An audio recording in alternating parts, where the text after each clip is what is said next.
So I thought his name was Hello. Arlie. It's R. Lee. It's Marley, like Marley and Me. What is R for? Robert Lee? Robert E. Lee. It's a reference to the Confederate South. You think so? That's his whole life's based on that? I don't know. I actually haven't watched the movie. He married a Vietnamese lady. The actor that... Yeah. Oh, okay. Yeah, I think he was like... So he plays a hard ass like drill sergeant, but he was on the Corolla show. Oh, and, yeah. He did. He was talking about how he got when he went over there. I think he was like selling marijuana, and I think he married like a Vietnamese prostitute. Nice. Yeah. That's way to go, champ. You did it. Yeah. Right. I remember his voice. I like his voice a lot. I guess we can start a little early, but for those who don't know, we're talking about... Oh, no, we don't have to. You can cut this. This is just... What? Yeah. Okay. So we're not going... I mean, we're allowed to talk before we have to get into talking. What are you talking about? We can only interact on the podcast. This is it, audience members. Let's do... Our entire friendship is based on this. After the... we'll do, like... you know how they do the outtakes for all the comedies? Yeah. We need to have, like, an outtakes for... the Neon Crew.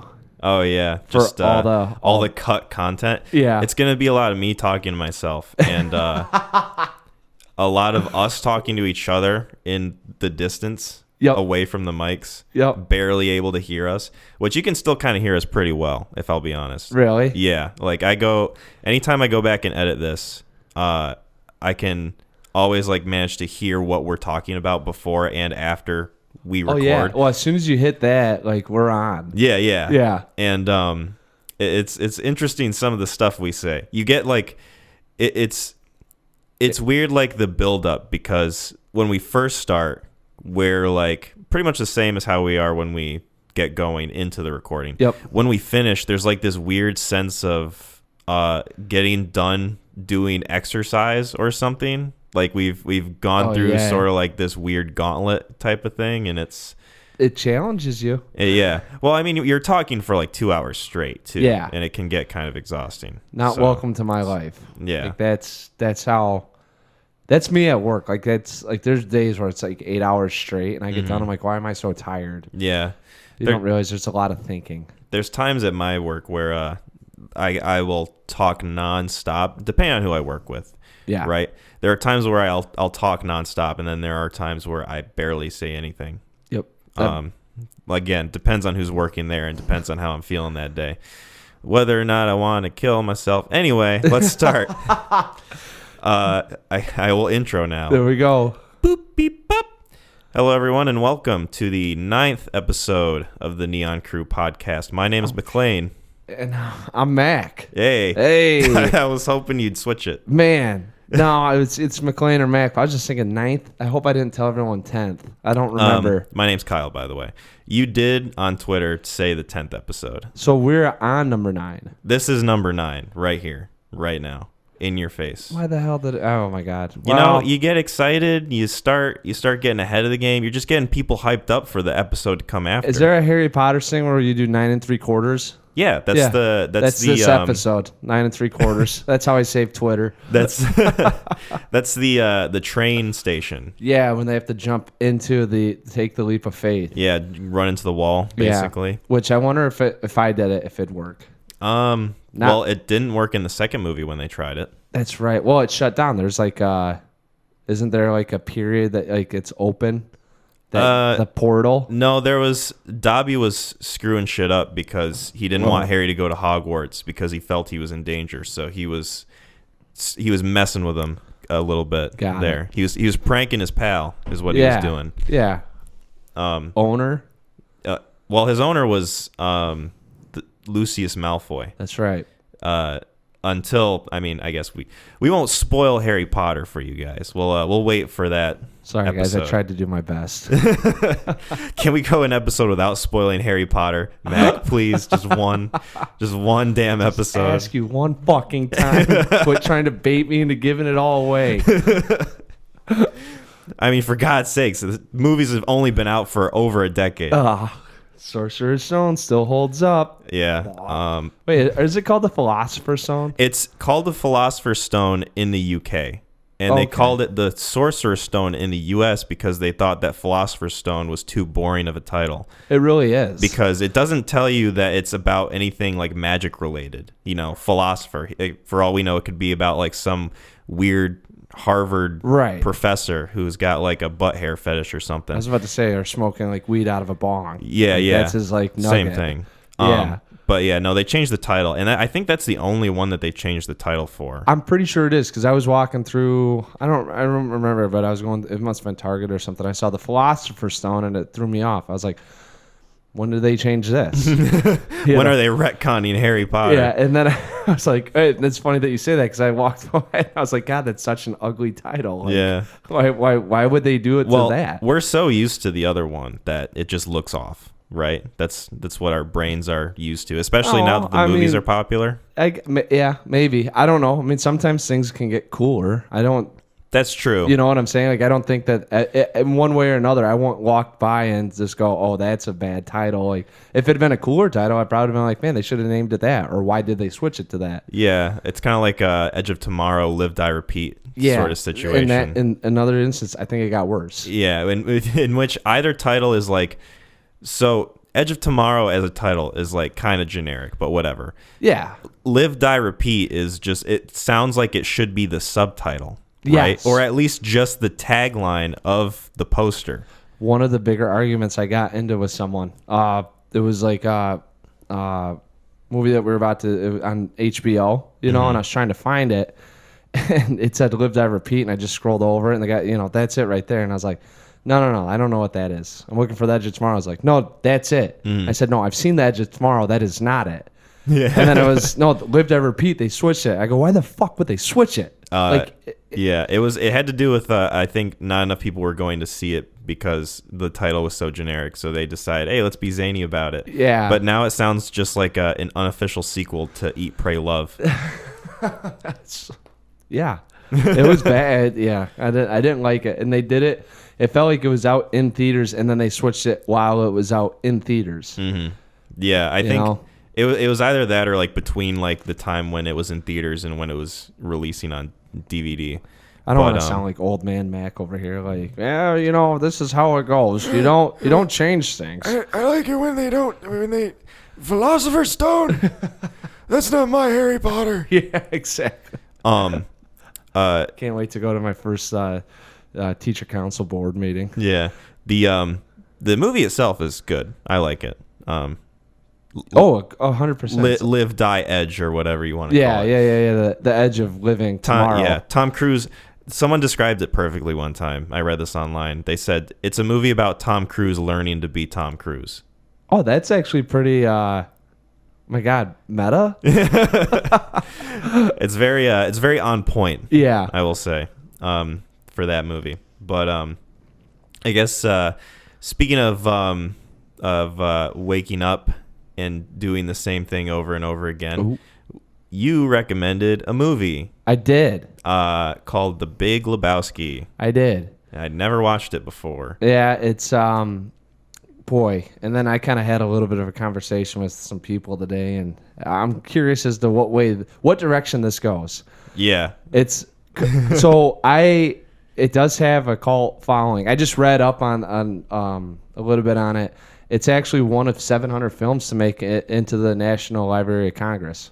That's interesting. Yeah, because of how much of a following it has. Right. So I can see it after watching the movie. I can definitely understand why. So, but the cult following, the other aspect of it is it's not geared towards a lot of people.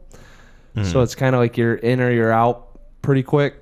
So I don't know. We'll see. I saw this at for myself, a younger age. How young? I first saw it. Me and my brother watched it when we were, I want to say I was 16 or 17. Okay. So that was like the first time I saw it, and then so not super young. It's not like you were in 5th grade or anything. No, but I'm saying like relative to where you're first now saying it. I think a lot of people, if they're going to check out this film, you probably see it maybe later on in college or, early to mid 20s. Like late high school at the youngest. Yeah. So, say. it came out when I think it 98, 97? Yeah, seems like it. Let me verify that for you. Yeah, before people start calling us out on Yes, this. we're They not don't know doing their our shit. research. We're not doing our research. Yeah, they're enough. not doing their research. Well, I will say though, that is kind of like one of the basics that I could have had down. Don't give in. That's right. Oh, I know. Don't give in to the pressure. I know my answer to one of those fucking questions. I can't wait to get to that. Yeah, that'll be fun. Yeah, I mean, Kyle got a little soliloquy going. 1998. 98. That's what I was thinking. So, I mean, like, I saw it. It must have been 8 years after it had come out. 8-9 years. Okay. So, I mean, not too crazy, but at the same token, like, I guess when people kind of get into those, man, like, can you believe this film, that film? Like, I think it was a little bit before I had known much about what was going on, too. And you didn't have social media too much around at that point to, get everyone involved with it. So, anyways, Yeah.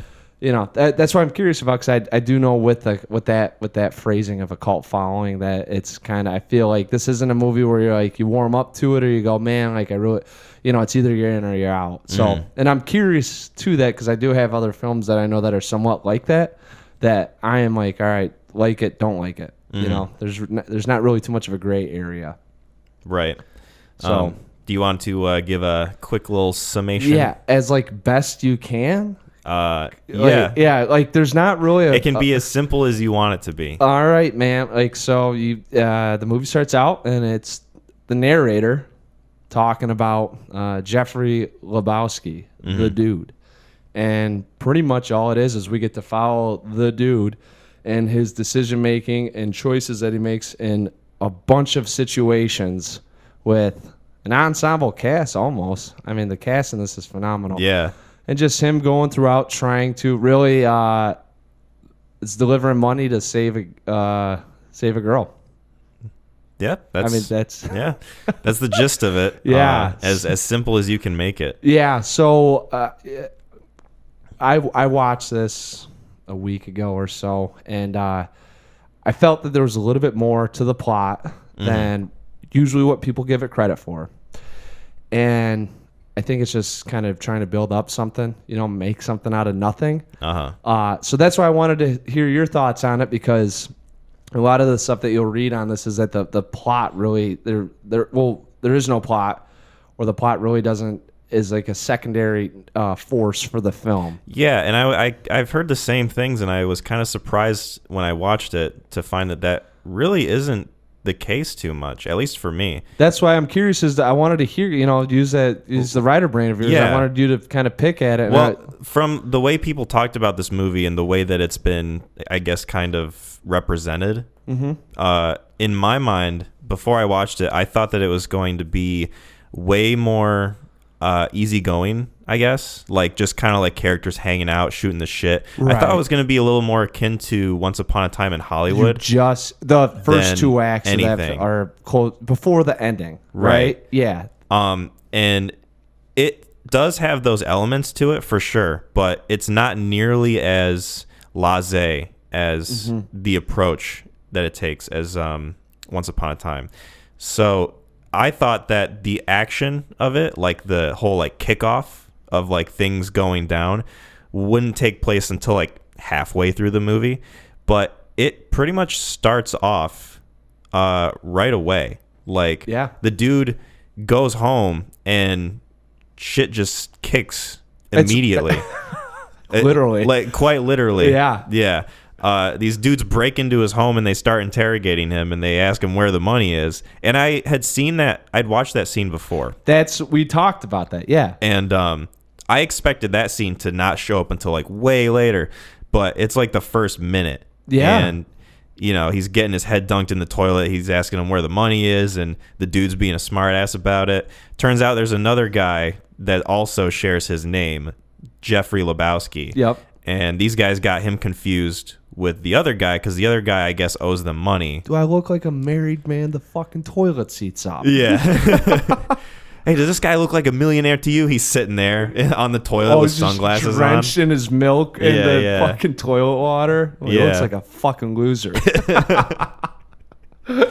Yeah, because like you first see him and he's at the grocery store and he's drinking the milk, and then he pays for it like 69 cents for the milk or whatever. Also backdates the check, which it was a little fun fact that way long ago that I read that he backdated it, so when it got scanned through, it wouldn't go through right away. Oh yeah. So whatever funds that he had, 69 cents, and he couldn't fork it out immediately.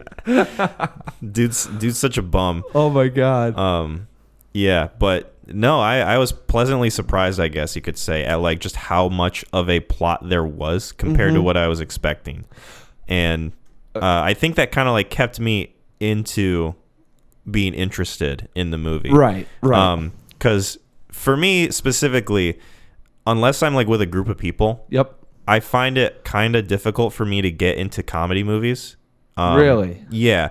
I like the fact that like if I'm watching with a group of people and they find a scene funny, half of my enjoyment is from like them finding something funny. So Right. I can kind of like ride off the backs of them and sort of enjoy it with them in that moment. Whereas if I'm watching a movie like that by myself, you know, I would hope that there is something more there besides just the comedy. Because for me, when I'm by myself, I find it hard to like really like audibly laugh at a lot of things, and I did find a lot of things in this movie funny, but it wasn't like, but it, you know, I don't think there was anything like super like gut busting to me. I guess like the scene where they're in the parking lot and the car's on fire and they're fighting the German dudes was like the closest I think I came to like losing my shit.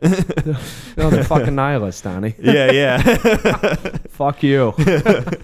Are these guys the Nazis? No, they're nihilists. You don't have anything to worry about. Oh my god. And then the like a very small thing that happened that I found really funny too was the dude is talking on the phone with Walter, who's played by John Goodman. Yes. And you can hear the dude talk, but you can't hear Walter talk, and you see the dude, and he's going on and on about, listen, man, I don't know what's going on, all right? I just need you to stay the fuck out of this situation, all right? Don't fucking talk to me right now. Of course I'm going to make it to practice. I'll see you tomorrow. Yeah. I was wondering like how much you'd pick up on some of the stuff that is because there's a lot of idiosyncrasies that happen that just are kind of amusing. Well, there's almost gets into that realm of absurdity, but it stays grounded enough to where it makes an impact. It's crazy how much they live in that world. So if you watch at the beginning, when he goes to write the check, George Bush is talking about Hussein. Right? Yeah. So now, and he goes, these aggressions will not stand. We will not tolerate. So Jeffrey Lebowski, when he wants to go, or the dude, when he wants to go get his rug back, is talking to the Jeffrey Lebowski. And he's talking about the guys that pissed on his rug and how he wants Lebowski to pay for it. Yeah. And they're talking, and he looks at him and he's like, hey man, like I these aggressions will not stand, man. Like I just want my rug. Yeah. There's another point too that Maude is talking about the money, right? And she goes, you gave them 100 big bucks or clams or whatever you young guys are saying nowadays, right? And they go to the theater to watch his landlord do the 5-person theater play where he played all 5 parts. And Walter comes in, he's like, I got the clams, man, or I found where the clams are at. There's so many like referential jokes where someone will say it. And it's funny too, because they almost use the narrator as like, not God, but like, if the narrator hears it, anyone in the film can say it. Because it's almost he's playing out the story. Because there's a point where the dude says something in like a different scene, and Walter then comes back and says it to Jeffrey Lebowski, and he goes, this guy can fucking walk. I've never been so sure about something in my whole fucking life. Yeah. And I really like that scene. Yeah. And he said something. I wish I could remember what it was, but I was like, oh my God, well, like the dude said that like 25 minutes ago, and Walter wasn't even around. Yeah. So there's so many, like, it reminds me of Archer. There's like a lot of inside jokes within the movie, and it's just the wordplay is how much. Yeah. So yeah. There. And to go back to the Saddam Hussein thing, I noticed too that there was in his when he gets drugged by the like porn star dude. Oh, yeah. And he's having like his weird hallucination or whatever. The dude, like one of the dudes is like Saddam Hussein in the vision. Doing the he's he's like cleaning the shoes. Yeah, spritzing them in there. Yeah. La la la la la la la. I was like, because it makes sense now that you say it, because I didn't know that George Bush in the movie was talking about Saddam Hussein, but it makes sense because I told myself, like, why the fuck did Saddam Hussein pop up out of nowhere? But it's a referential thing that happened like way back in the beginning, which is something that this movie does. And like, I guarantee you I'm going to end up like watching this again and again and again. And I'll find like new things like every single time. It's crazy. It feels like it's chock full of things that I just missed. Yes. And weren't thinking about because I'm so focused on like the situation and like the plot and like the characters themselves and how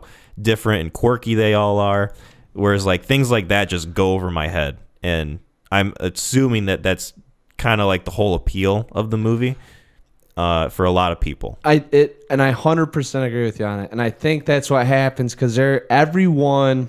So when I saw this, me and Sam watched this, and it was kind of funny, but we're in the same boat now, not quite to where you were watching it, picking up on a little bit more. I mean, you're just trying to, as a moviegoer, you're trying to follow the plot, right? And it's really like, all right, where's the money going? How are they going to save this gal, right? And you're so focused on that you miss out on all these little things that happen and that are said. Because the first time, because then I mean, like as it's going along, you get to a certain point and you're like, what's it all fucking matter?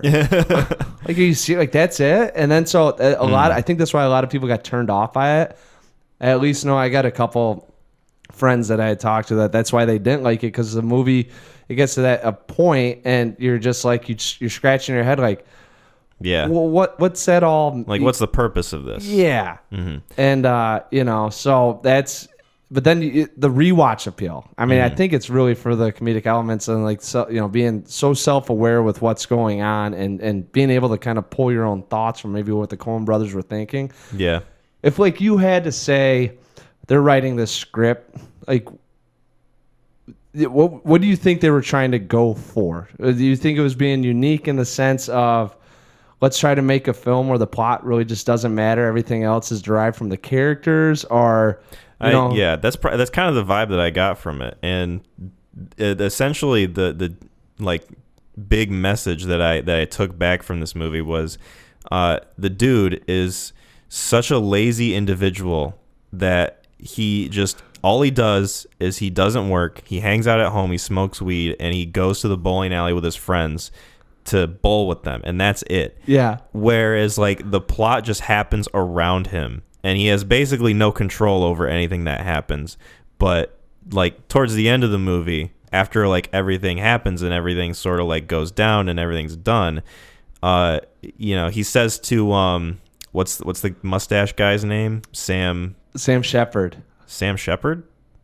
In real life, his name, or Sam Elliott. Yeah, I was gonna say Sam Elliott. Sam Shepard's another individual that I was gonna say. I always, yeah, Sam Elliott. Yeah, but yeah, he says to Sam Elliott like, "Hey man, the dude abides," and I kind of took that as sort of like no matter what happens, he's always gonna be the dude, and he's always gonna be who he is, who's like a lazy stoner guy who just is coasting through life.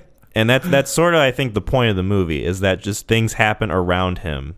Yeah. And he still manages to like stay the same person, It was, so I was reading up a little on you did mention that he's put in all these scenarios that seem like impossible for him to deal with. And it is funny because it's so true. And one of the things that the Coen brothers said is they wanted to take a guy and put him in the most impossible situations with the person who seemed least equipped to deal with it.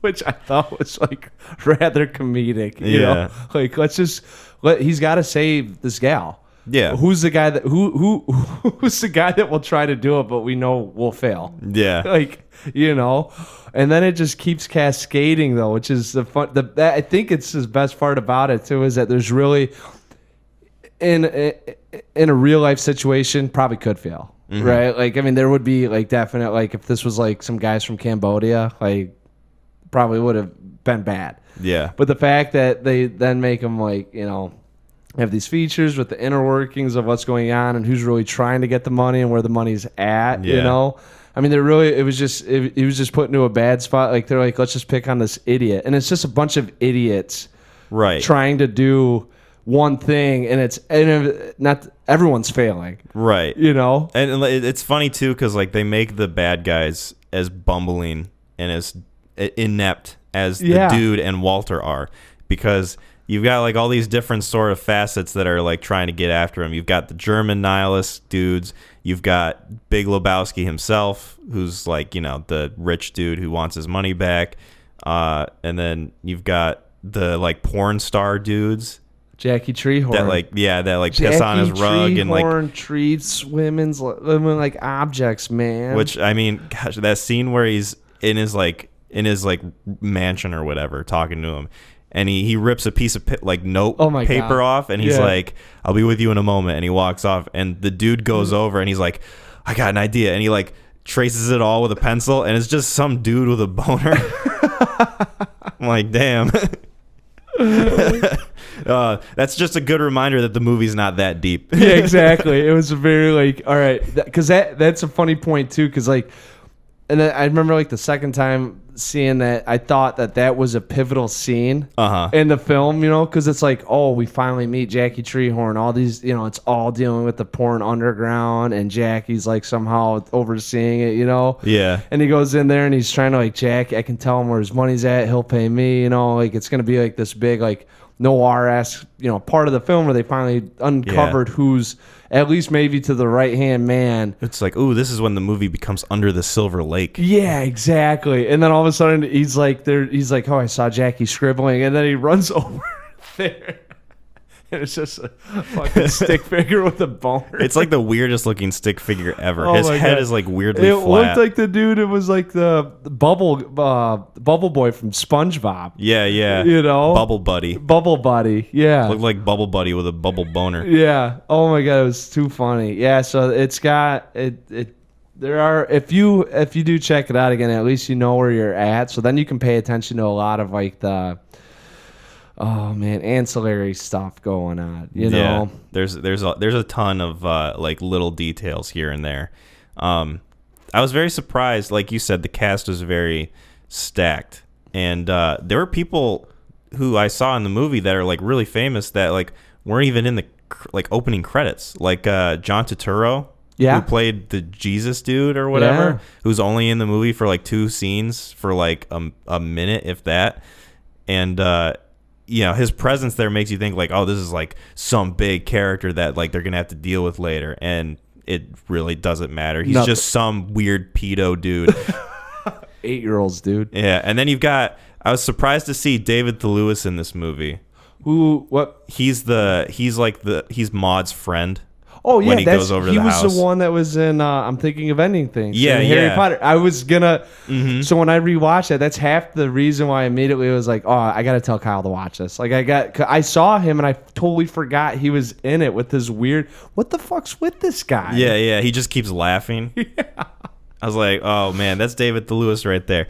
Totally different character than what I'm used to seeing him as. But it was very nice and refreshing. But yeah, there's a lot of famous people in this movie. So Mayor's in there. Flea from Red Hot Chili Peppers was one of the nihilists. Okay, I was trying to figure out which one he was because I saw his name come up on the opening credits, which, I mean, he's got like a smaller role than John Turturro does, I feel like. But yeah, I was trying to figure out like which one he was, but it makes sense that he was like one of the German nihilists. The really famous one of that trio, what's his name? Peter Stormare? Yeah, he was. Yeah. He was one of the nihilists, which, you know, I like Peter Stormare a lot. Off your Johnson. Yeah. I think he's a great actor. He's great in Constantine as Lucifer. He is such a great secondary character. I don't know if he's a good character actor. Yeah, and I was about to say I don't know if he could ever carry a film on his own, but he definitely adds so much when he's in a film. Yeah, he's really good. He was in John Wick Chapter 2 for a bit, and he was great. Just like working opposite Keanu Reeves for like a scene. Yeah. Have you seen it? John Wick Chapter 2? Yeah. Yeah, but I don't remember. It's like the opening when he's going to get his car back, and it's like his brother, the bad guy from the first movie's brother is like talking about John Wick. Yeah. And how much of a badass he is. That's just a really like good scene and a good callback to the first movie, I think. But back to the Big Lebowski. I think John Goodman was like really good in this movie. He was like one of my favorite characters. Yeah, anytime he's on the screen, you're excited. You don't know where it's going to go. I know that shit's going to go weird.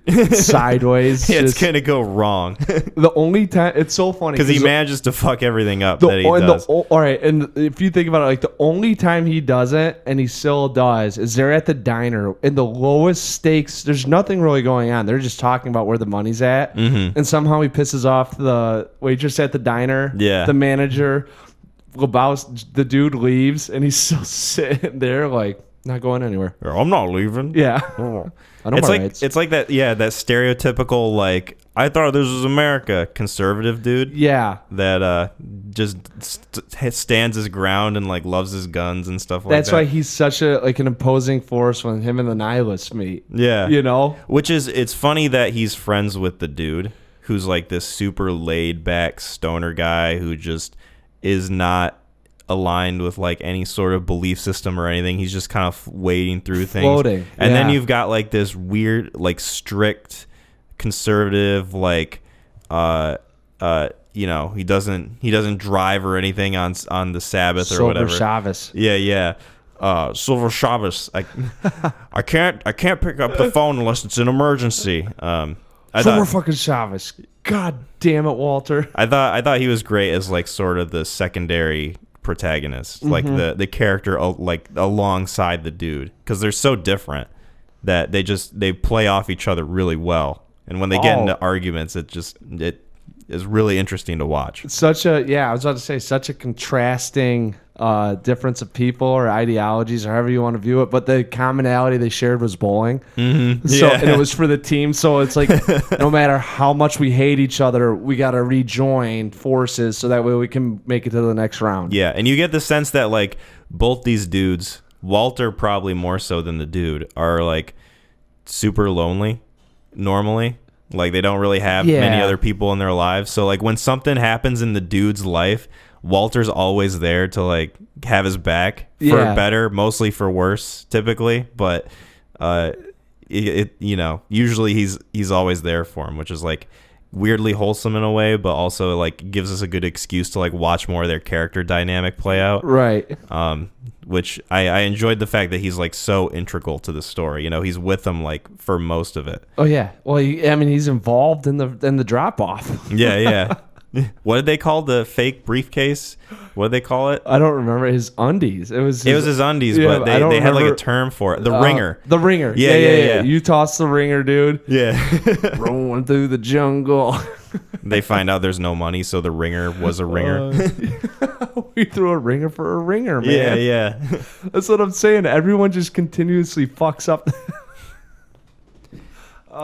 Yeah. So I guess the getting into like the gritty details of the movie. Spoilers for Big Lebowski. Yeah. If you guys haven't seen it, check it out. I don't know where you saw it at. I rented it from Prime. Oh, you did? Yep. Ooh, how much?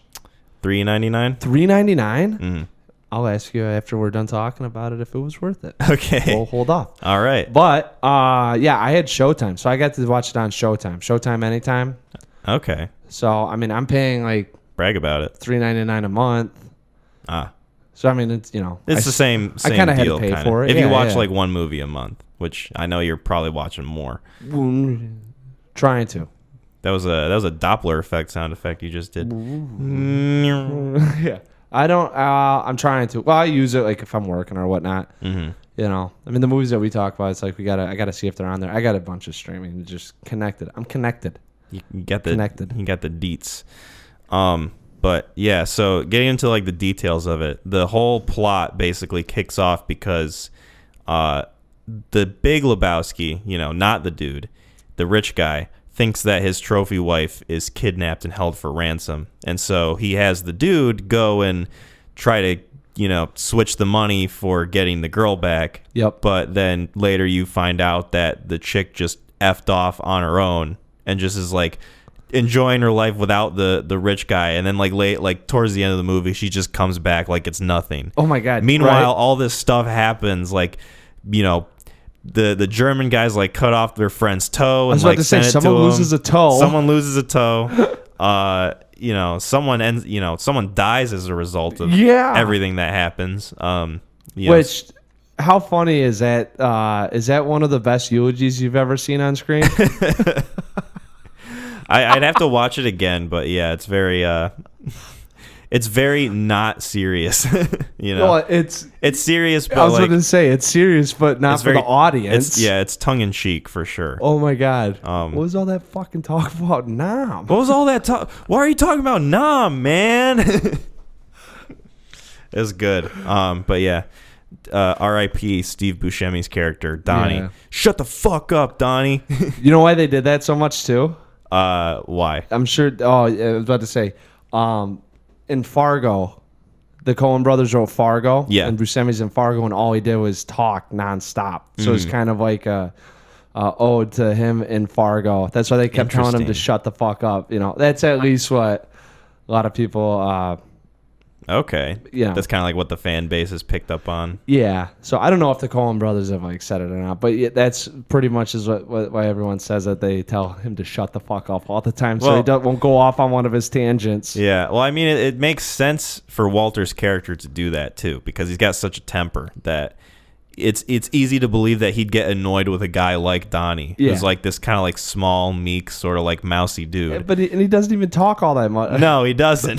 Throwing rocks today. Really like the most defining thing about his character is that like he's half left out of the conversation. So when he asks what's going on, they just tell him to shut the fuck up. Walter tells him to shut the fuck up. It's almost like you could almost think about it too, like an audience member that isn't like keeping up with it. Like Walter's like that's how he was treating the audience. Yeah, yeah. You know? Like if you're not paying attention, then you don't deserve to be clued in. Yeah, exactly. Yeah, even though there's nothing going on. Yeah, right. The brilliance of the Coen brothers. Yeah. But yeah, I enjoyed this movie. I thought it was good. I thought the you know, like I said, typically it's hard for me personally to get into comedies compared to like a lot of other people. Right. You know, I'm not sitting there going like you know, like slapping my knee, choking on my drink, that sort of thing. But I appreciate the fact that not only did it have comedy in it, but it also had characters that were unique and dynamic and that felt more than like one-dimensional. You know, they had personality to them. Right. And the way they interacted with each other felt very natural, but also entertaining. Yeah. And I appreciated the fact that the movie had more of a plot than I thought it was going to. Yeah, I agree. Because I think a lot of people, if you meet someone that's seen it like one time, and I think that's probably the reviews that you would get. Someone that's turned off. I was just talking about it today, but honestly, it reminds me a little bit of Napoleon Dynamite. I think there's a little bit more meat on the bone than people give it credit for. Right. You know, so you get a lot of the people that have seen it one time, and if they don't like it, you're gonna get a very simple synopsis of why not to watch it or why it wasn't funny. Right. As opposed to like, you know, check it out. There's stuff going on, but I think it's almost in the same vein. Yeah, you know? I can see it. I would say that Napoleon Dynamite is a little more grounded, I would say, in terms of like the world that they're in. Oh, yeah. Because like a lot of the situations in Big Lebowski are very like eccentric. They're sort of exaggerated. I don't know. Yeah, I mean, I guess I couldn't argue with it because I don't think I've been out to. I don't even know where, like in Wyoming. Is that where Napoleon Dynamite takes place? It's in Idaho. Idaho. So I mean, like I've never been out to that part of the world, so I couldn't say. I feel like it was a little fluffed, you know. But like I couldn't like definitively say for this one. I probably could say like that situation probably has never happened.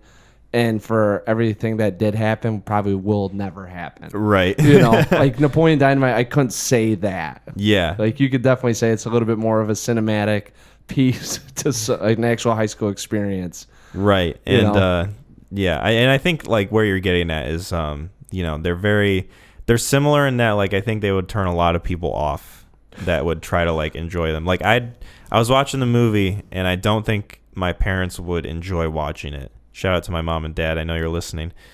My mom, at least. Check out the Big Lebowski. Hi, Mom. I don't know if you'll like it, Ma.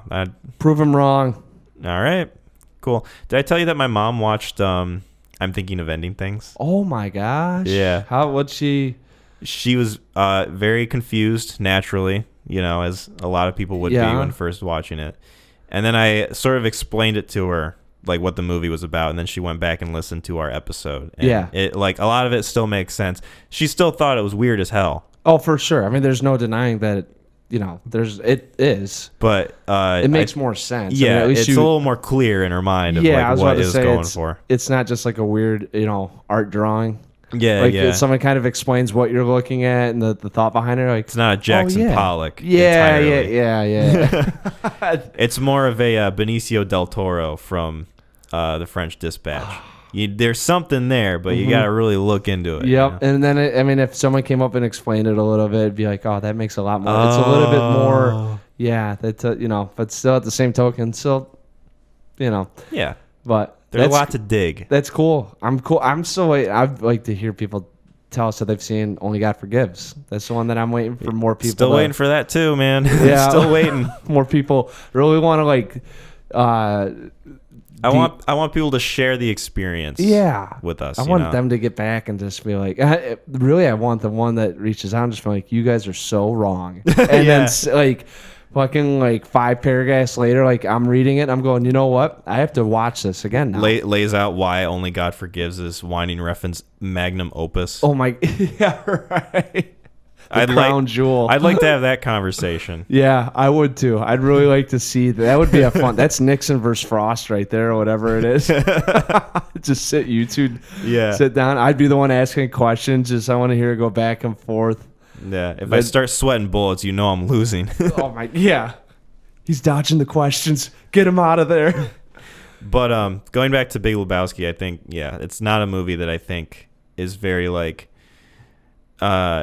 if you go in expecting it, because it's a comedy movie. Yeah, like more than anything. 100%. And there's different elements to it, but if you go into it thinking that I heard this movie was funny, and you expect like Grown Ups or Happy Madison or something, or Happy Gilmore, I should say. Anything with Vince Vaughn and Owen Wilson. Yeah. Wedding Crashers. Then you're going to be let down, I would say. It's got a lot of like nuance to it, but it's also got, I feel like, enough absurd stuff in it to where like if you care about the characters and you like what's going on, you can sort of relish in it almost. Yeah. And appreciate everything that's going on. I don't think there's any one thing that happens in that, given the events that occur, that you'd be like, there's no way in hell. Like, the closest thing I could think is about the car. The car on fire? No. When he takes a bat to the car. Oh, yeah. This is what happens when you decide to hike through the Alps. All right. This is what happens when you fuck me in the ass. A stranger in the ass. This is what happens when you fuck a stranger in the ass. My car. Oh, shit. Yeah. That's the closest to where I'm like, all right, like, what's that car doing there? Yeah, you know. But other than that, I think everything kind of. It makes sense from a narrative perspective within the world that they're in. Mm-hmm. Yeah. Did you? I guess I'll ask you. Yeah. Because I'm still kind of like formulating in my head of like if I had any sort of like gripes with anything. Is there anything that you have with this movie that you don't like, or anything that stands out to you as like a criticism or anything? Because I'm still trying to like kind of gather my thoughts about it. Yeah. Oh my gosh. Because I watched this movie yesterday, so it's hella fresh. I mean, that's the thing too, and I will say normally if it sits in there like that and something doesn't immediately pop off, that's a good sign. Mm-hmm. Normally, if you're watching something like that, you kind of have it immediately pop in, like you're just a little annoyed by this or by that. I'll try to think too, because the first couple times I saw it, I think the biggest gripe I'd have is just the plot.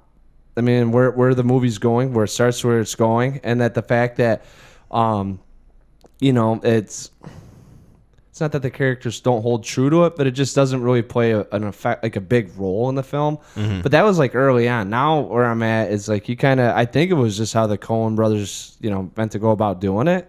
Okay. So, and for a gripe for me, I don't really, this film, oh, jeez.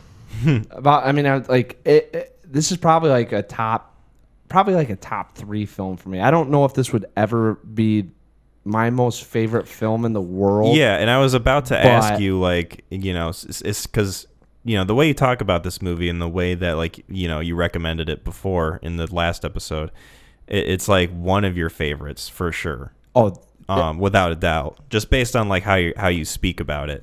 yeah. And so, like, I guess I was gonna ask you next is like, how many times do you think you've watched this movie? I've seen The Big Lebowski probably, I don't know, 20 plus times. Damn. Like, this is a film. So, okay, this is just how it went. All right, for me. Me and my brother watched this. Mm-hmm. Sam got this recommended through, I think, maybe one of his film classes when he was in high school. And we watched this the same night I watched Memento. So he rented both these movies. Interesting combo. Shout out Blockbuster. Yeah. Where you at, dog? Was that like a 2-for-1 deal? Like you rent one, you get one free? I sort of thing? think there might have been a third one in there that it was just like something that I didn't care about. But we went, you know how they used to do the, rent 2, get the third one for free? Yeah. You remember how that went? And yeah, I used to go to Family Video all the time.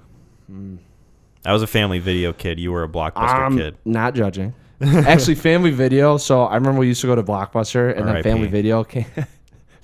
Family Video came out, and it was almost like the Greasers. Oh versus yeah.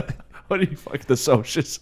I was like, who the fuck goes to Family Video? Yeah, yeah. It was like one of those things. Like you talk to your friends and be like, yeah, I got my family. Like, let me grab my mom's Family Video membership, and it's like. Family Video. Yeah. Like, it's almost like a sports team in a way. Bro, like, where are you? Like, brand loyalty. But they were a little bit smaller and they were in the game later. So if you went to Family Video, it was like one of those things like, is it above Blockbuster? Like, am I being like... It kind of feels like at times like the hipster version of Blockbuster in a way. That's what I'm saying. Like, there's two ways but it's of still going. A chain. There's 2 ways of going about it. I never had been one. So like when people told me about Family Video, I thought it was like the Mecca, and that Blockbuster was just a checkpoint going to the Mecca. You know, so like it's funny you say that because I don't think I've been in a Blockbuster ever. I don't think so. If I was, it was when I was real young, dude, to the point where I couldn't remember. That is crazy. That is an experience that you will never have in your life. Yeah, not unless I go to the last Blockbuster that's still open, somewhere in like Oregon or whatever. There's like one Blockbuster open, and it's got like a Twitter account, and it just like posts memes and stuff on Twitter about how it's the last one. And I think where's it at? Let me confirm. Let me do my research. Dude, hold on. We gotta rent a Winnebago. The Neon Crew goes to Oregon. Oh, there's a film made about it that came out in it's a documentary. It's on Netflix, right? Yeah. Yeah, I heard about it. So all right, let me look up details about this. So yep. Oh, I was right. In Bend, Oregon. So I got the state right. I wasn't even 100% sure, but they're open in the next 3 months. We gotta make a saying, trip. I've been into a Family Video. All right, like that one. Blockbuster still kicks Family Video's ass. Oh, I didn't mean I didn't mean it like that, man. I didn't mean it like that. And for any of you Family Video nerds out there listening, I didn't mean it like that. It's just a good old Blockbuster. It's just how it is, man. It's just the facts of life hitting you square in the face. If this were the Civil War, it'd be Family Video and Blockbuster. I'd be repping that freaking big blue B on my chest, man. Yeah. You'd have like a blue and yellow. I'd have like the green and like puke orange or whatever it was. I don't even know. Is that they kind of were like that. It was kind of like a dingy green and orange color, which I kind of liked because it had that weird different feel to it. Like you knew you were in a Family Video. Yes, you did. And it's like if I go into a Blockbuster, am I going into a Blockbuster or am I going into a Best Buy? No, what's the color scheme well, here? one, who came first? All right, that's what I gotta say. I actually Throwing don't know. shade. I don't either. Hopefully, it was Blockbuster. Yeah. Best Buy comes in. Who's still last, motherfucker? Yeah. I'll ask both your asses, even though, I mean, the only thing saving them is It's like fucking appliances. Yeah, They're going to yeah. become the next Sears eventually. they've got AirPods. That's what's Yeah. keeping them afloat. So, I mean, like, AirPods and keyboards. yeah, yes. I'm not going to even, it's a depressing That's a feeling. whole different. I don't want to get my whole, you know how my mind works. Like, I'm now thrown into family or the freaking Best Buy. Yeah, yeah. But no, so I mean, like, so Sam rented it, and we watched Memento, and then we threw on the Big Lebowski. And we both kind of, I mean, you know, for being in high school, Sam still learning about film, me and having no fucking clue about film. You know, like it was kind of like one of those things where you're like, oh, that's kind of funny. Oh, that's like Walter's kind of funny. You know, like, oh man, he's loud. And I think Jesus at that age was a little bit more funny than what he probably should have been. You know, or it's Yeah. like, that guy's insane. Whoa, you know, but. And that I'm not speaking on Sam's behalf because last thing I need is getting an angry tweet from him. But Yeah. do Do your research. Yeah, fuck off, Sam. So I've never met you, Sam, but you sound lovely. Yeah, you sound like a very humble human being. Oh, hey, shout out. They just won the D2 National Championship. So for all you Ferris State Bulldogs out there and people that actually do watch sports, so maybe half the crowd, Ferris won it. The other half, things happened. Be happy. A ball got thrown. Touchdown. Woo. Touch End back. of the period. Woo. Yeah. End of the... Let's go sport ball. Yeah. All right. So anyways, so I'd watched it just the one time. It was my junior year, and it kind of it faded a little bit, and it was one of those things where my parents hated it, and I didn't really hate it that much. I thought it was, like I said, it was kind of humorous, but it wasn't one of those things where you're remembering it because there's really nothing that happens, right? If you don't get involved with the characters. Yeah, if you're not super into it, I could see how like everything would be really surface level, and you wouldn't get much from it. Exactly. Besides some of the humor that's probably intended for, Franks like me, all right? And in college, I had some buddies that, some drinking buddies that talked about how much they loved the Big Lebowski and how funny it was. And we started kind of throwing lines back at it. And like one night we had, there's like 8 of us. We'd been drinking or whatever. And it's just like, oh man, like let's throw on the Big Lebowski. So we throw it on, and I was dying. And then, they had seen it probably a couple more times than I had. So they're kind of doing a little bit more lines or a little bit of check this out, check that out, right? And I was like, dude, that is like, oh my God, that's so freaking funny, you know? And then so I watched it one time by myself, picked up a little bit more. And then Sam kind of got roped into it where he watched it again, and me and him started going. And then next thing you know, we're just like, how many times can we watch this film and pick up on something new? You know? So now every time that I watch this film, I try to like, all right, what else is in there that I didn't get? So like the last time I'd watched it, it was almost like the two Lebowskis. It's funny, they're the same character, just in different kind of formats. Right. So they both don't have money. Yeah. Right? They're both kind of thrust into this role to get the money to save one gal, right? Now, whether one of them wants it or doesn't, the one is just super vain and the one isn't. Like, that's the only difference. And they both have, like, the Big Lebowski had Philip Seymour Hoffman helping him, and the dude had Walter helping him. Right? And they are, if you look at it, like completely one spineless and the other one stuck in, like, I live, die, and breathe by my values. Yeah, stuck in Vietnam sort of era. So, I mean, it's one of those films, that's what I'm saying. So, I mean, like, you can watch it one time and you can really have a good laugh from it, and I think you can enjoy it. And then there's other aspects, like if you dive into it again, I would almost guarantee that there's something new that you'll pick up or kind of think about, then you'll go, what about this? And that's why I really like the film, because, I mean, and that's why I don't want to say it like the cult following with it, because I really don't know. There are so many branches of this. Like, did you know that they've come out with like a religion, the Dudism? I mean the way that like weird fandoms work, it doesn't surprise me. Yeah. So like I'm not trying to make it sound like that or like, man, like you just got to love it because of how many crazy lines they have in it or whatever. But I really do think there's a really good quality film in here. The Coen brothers knocked it out of the ballpark, and it's one of those things that you can continue to go back to and watch and pick up something new, or at least develop a theory on it. Mm-hmm. Like, and have a conversation where you'd actually have like some dialogue back and forth about, how does this work, that work, or really you think so, or, so yeah. So that's why I don't really have too many gripes about it. Cause I don't know how many films you have in your life that you're like, I got to watch that one again, just cause I know that I will see something in there that I didn't see before. Right. I guess for me personally, and this is just a subjective viewpoint on like how I see comedies is like, typically I like prefer to watch movies that are like either like more dramatic or like have like a really plot heavy sort of substance going on. Yeah. Whereas like, movies like this are really good. But for me personally, like it's harder for me to get into comedies and that sort of thing. 100%. So I guess if I ultimately had to rate it, I would probably give it an 8 out of 10. Hey.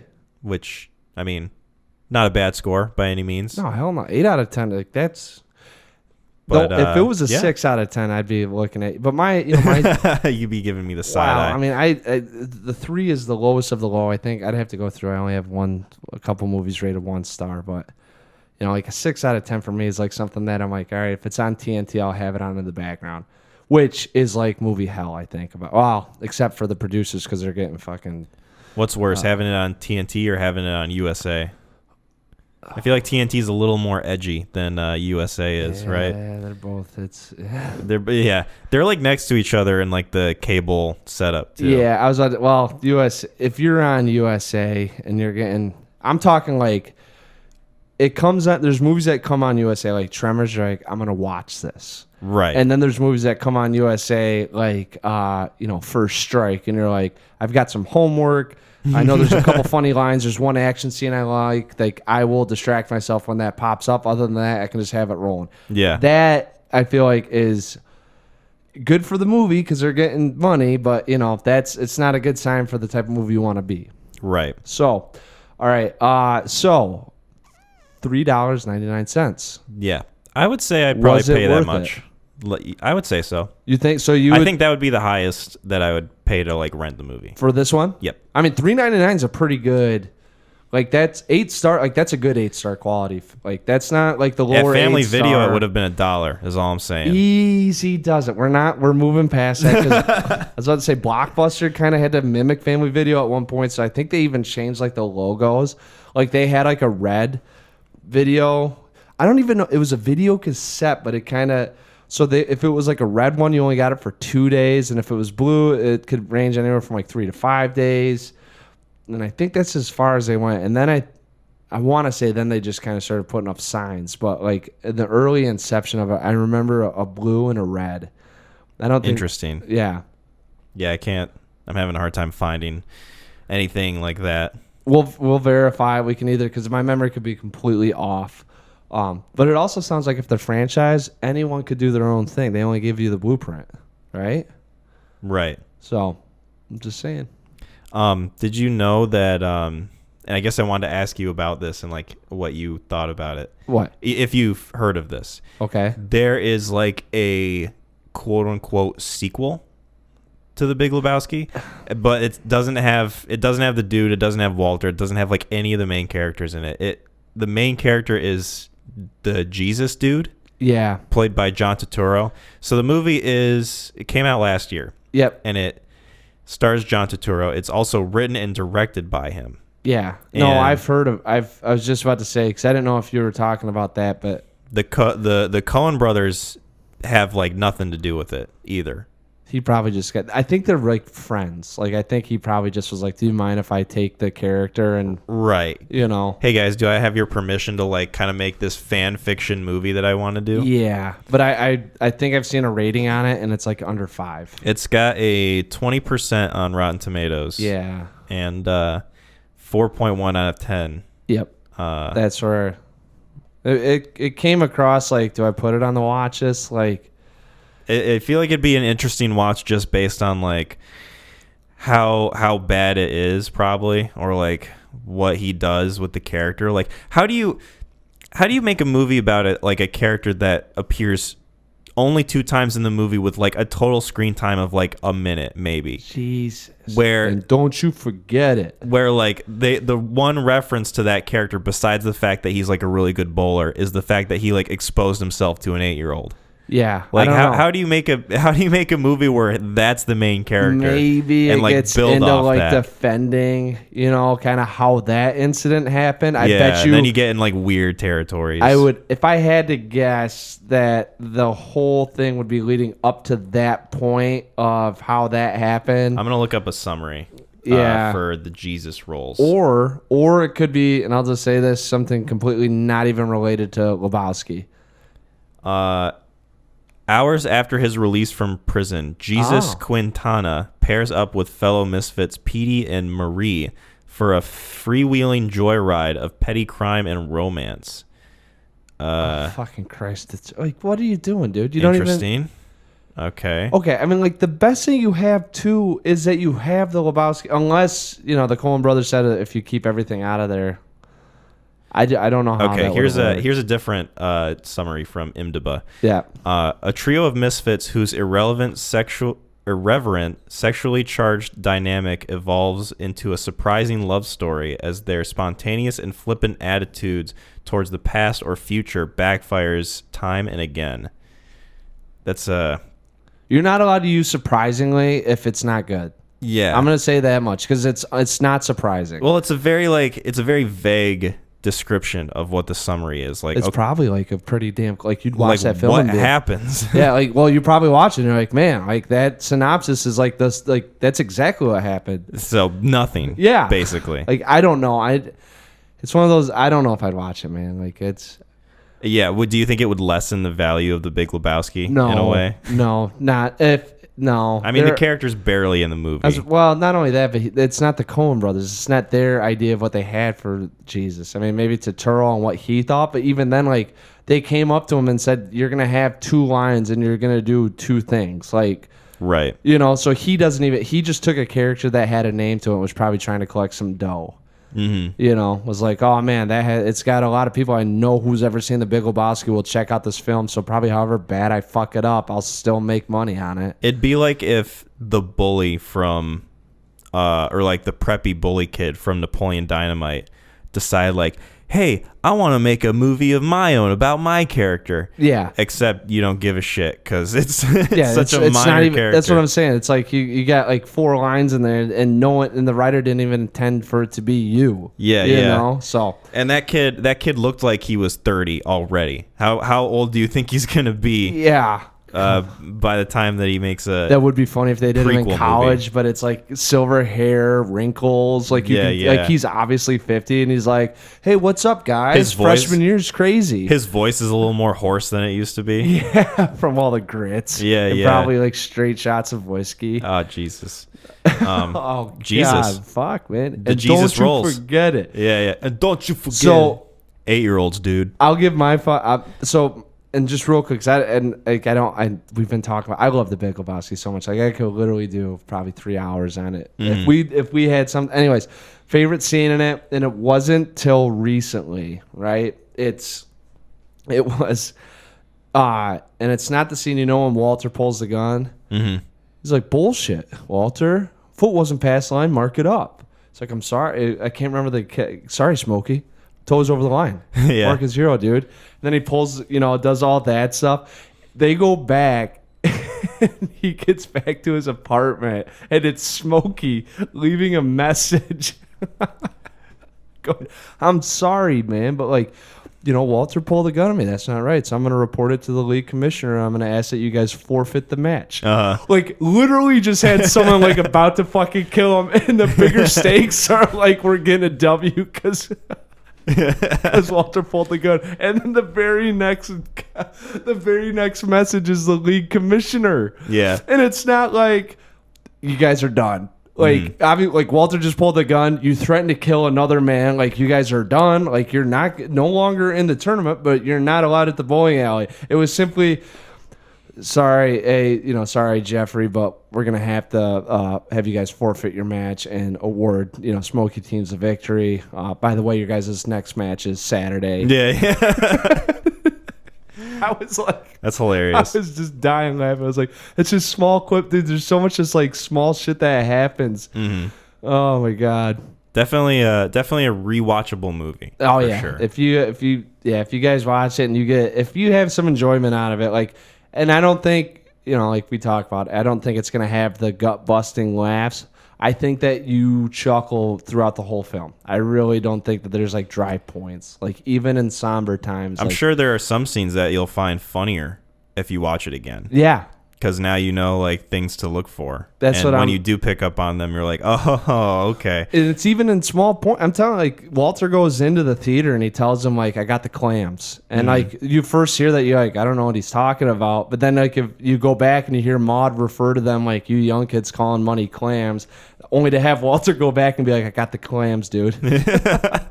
It's small scenes like that, Uh-huh. It's all the ancillary stuff going on that you get the second time through. You filtered out enough to where you're like, all right, I want to. So anyway, for me, it's a 10 out of 10. Like I said, it's probably like a top 3 or top 5 film. I would, if I were telling people to watch this, like I think $4.99 for an older film's the highest I'd ever go. I don't think I'd ever tell someone to watch a film that was made 20, 30, 25 years ago to drop $6 on it. Like it doesn't, it could be my favorite film of all time. I still don't know if I'd have the courage to be like, drop $6. Gotcha. 5 would be the highest to go, or I'd be like, go to Blockbuster. Yeah. Out in Bend. Get a used DVD. We need to just get them. Like, let's partner up with Blockbuster. Or Family Blockbuster. Video. Are they still around? I don't think so. That's what I I'm think saying. they're Like, I think they're all done. Yeah, that's how I knew Blockbuster's a better franchise. Well, I mean, gosh, Grey's Anatomy's still around. You think that's a better franchise than Breaking Bad? Whoa. Yeah, exactly. Shut your damn mouth. Good point. All right. So, yeah. Speaking of gifts, as I gave a gift to Kyle of the movie treat that is the Big Lebowski. Nice segue. Where are we at?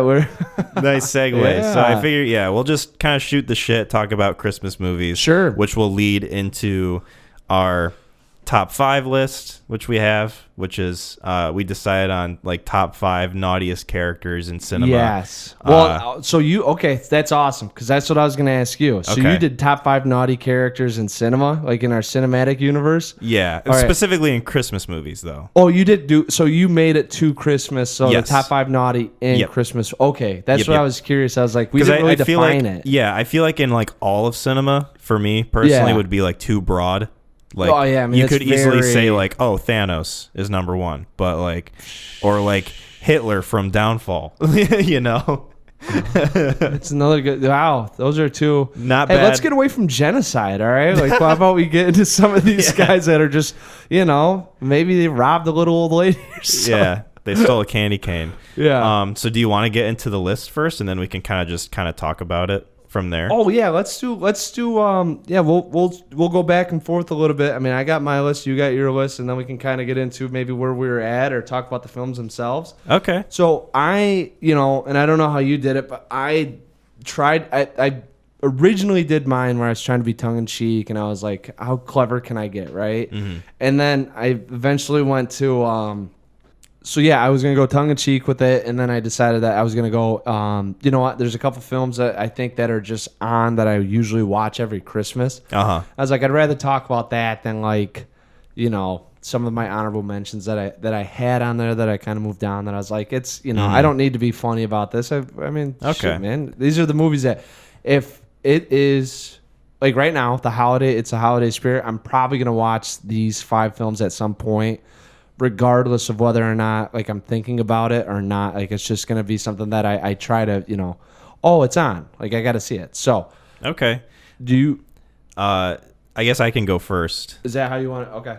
For the list. So these I titled this in my notes, top 5 naughty lists. So these are characters in Christmas movies that I thought should go on the naughty list because they're not good people. So did you do a 1 through 5? I did a 1 through 5, but they're in like no particular order, really, I guess. Okay, same here. Yeah. So I mean, do you want to just like are you gonna do all 5 and then or do you want to go back and forth on this? How do you want to do it?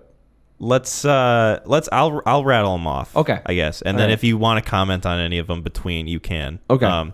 So my number one, I have Mayor Mayhew from The Grinch, the Jim Carrey Grinch that came out in 2000. Jeffrey Tambor. Yep. Ugh. I have him because he's kind of a dickhead in that movie. He is. I mean, And, for the couple snippets I saw him in, yeah. And he's even like a little dickhead when he's a kid. You know, they have that flashback scene where he's like, "Shit, you don't have a chance with her. You're 8 years old and you have a beard." Which, by the way, what 8-year-old wouldn't want a beard? You know. Well, ones that aren't green.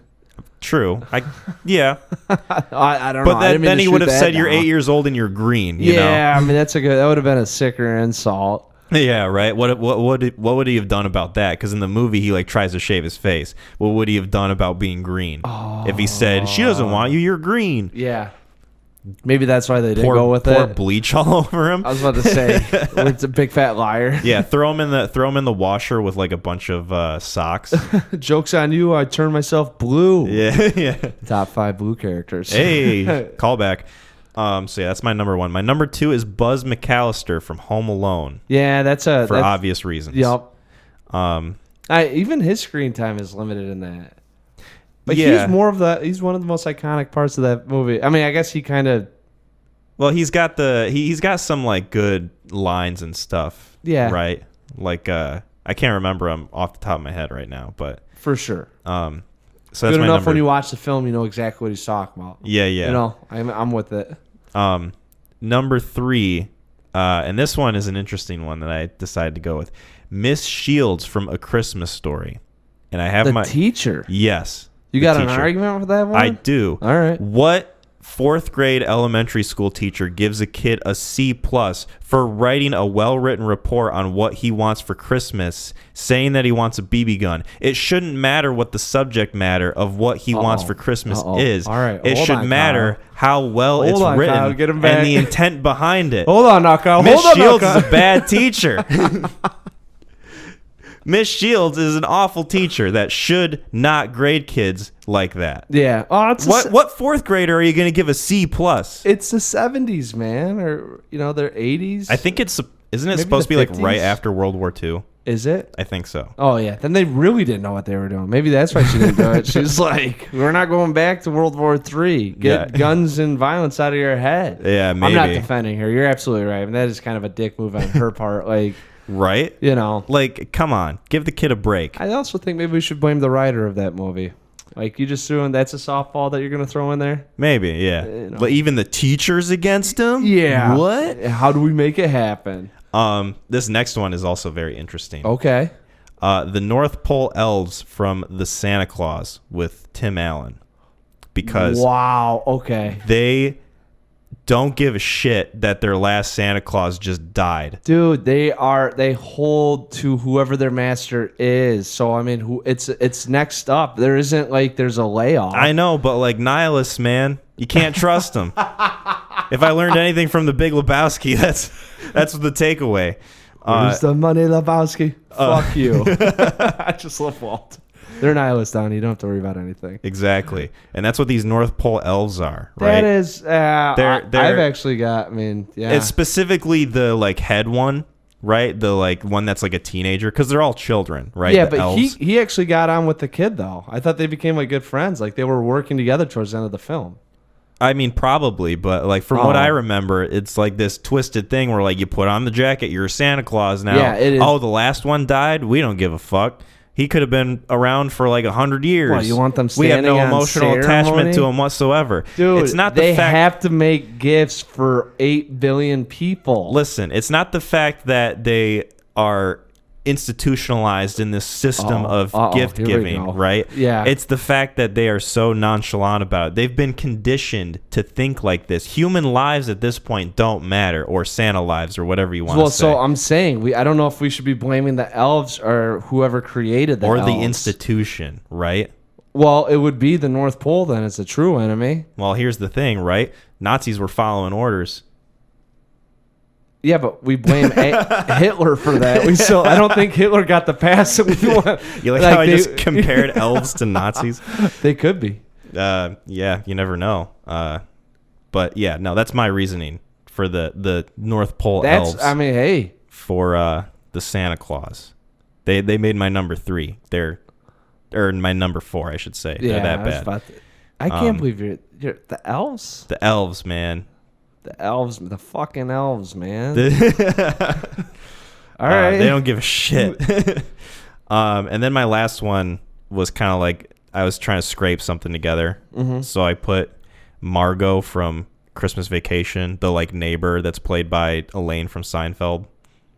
I've never seen Christmas Vacation. You should. It's one of the better vacation movies, in my opinion. I mean, It's my favorite, personally, out of all 4 of them. Yeah. Because to me, there's Christmas Vacation at the top, and then there's Vacation, the first one, and then European Vacation, and then Vegas Vacation. Wow. Yeah. Vegas Vacation, I think, is the only one I've seen out of all of them.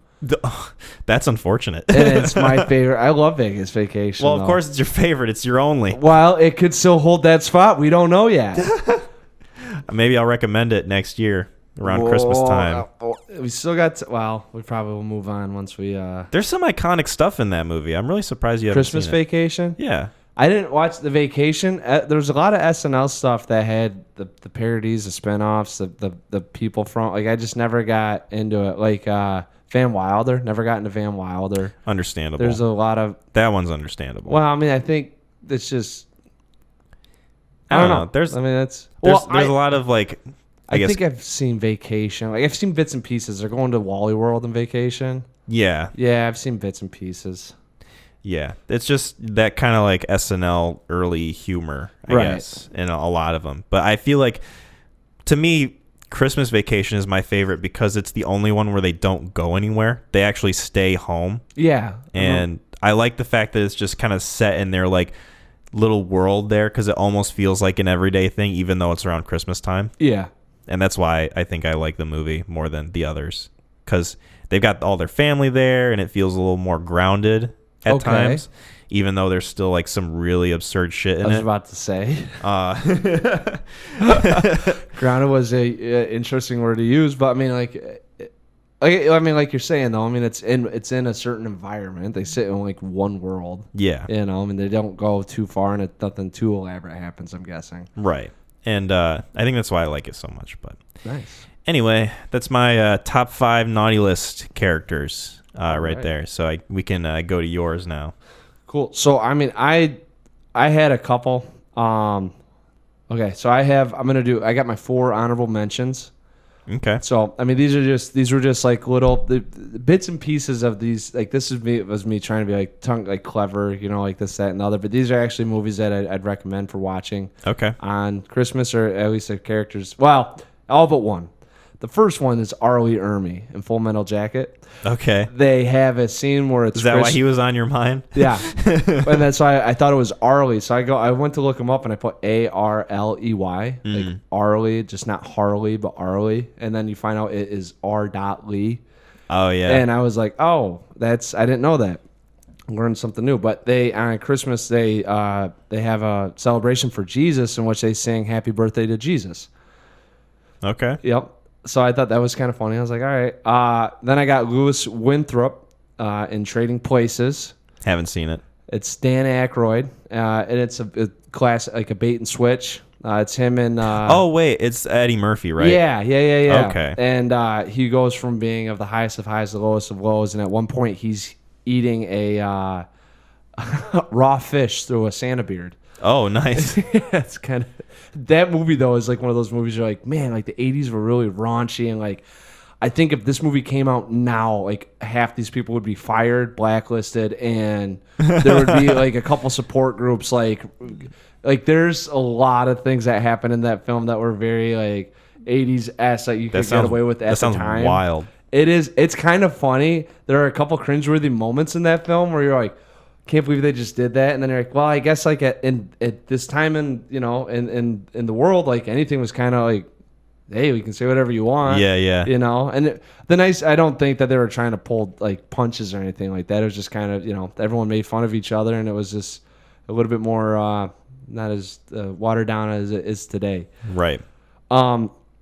And then what? So I just put Billy Mack, Bill Nighy, and Love Actually. It's actually just a good Christmas movie. That it's one of the movies that I was like, eh. And then I watched, I don't know, 3 years ago, and Bill Nighy plays this like really old kind of not perverted, but kind of like a creeper. yeah, kind of. But he's a musician, so think about it like the guy from the Stones, if he was like single, Okay. you know, Mick Jagger, if he was single, like just and all these chicks know who he is. Like imagine what he'd be doing. Interesting. Yeah, but it's still Mick Jagger who's 75. Right. So it's kind of funny. And then the last one before I get into it is Kurt Roland Muller from Riders of Justice. Okay. The bad guy. Yeah. Yeah. Yeah. It does. Like you don't think about it being a Christmas film, and then I was like, oh my God, Riders of Justice, like that would almost be like a Die Hard argument. Like on the backdrop of Christmas, it's not really. Yeah. But the ending of the film, they're kind of sharing gifts. Yeah, that's true. And the whole story gets put in place because someone wanted a gift. That sick sweater. Yeah. It's just, you almost got that look, man. You just got to get a lot more angry. Hey, I just got to get a lot more pissed off and a few more muscles on me. Yeah. Oh, don't let Mads. They Never beat smile. them up. All right. So I'll go from, in no particular order. I'm going to go, my first one is Neil, Judge Reinhold from The Santa Claus.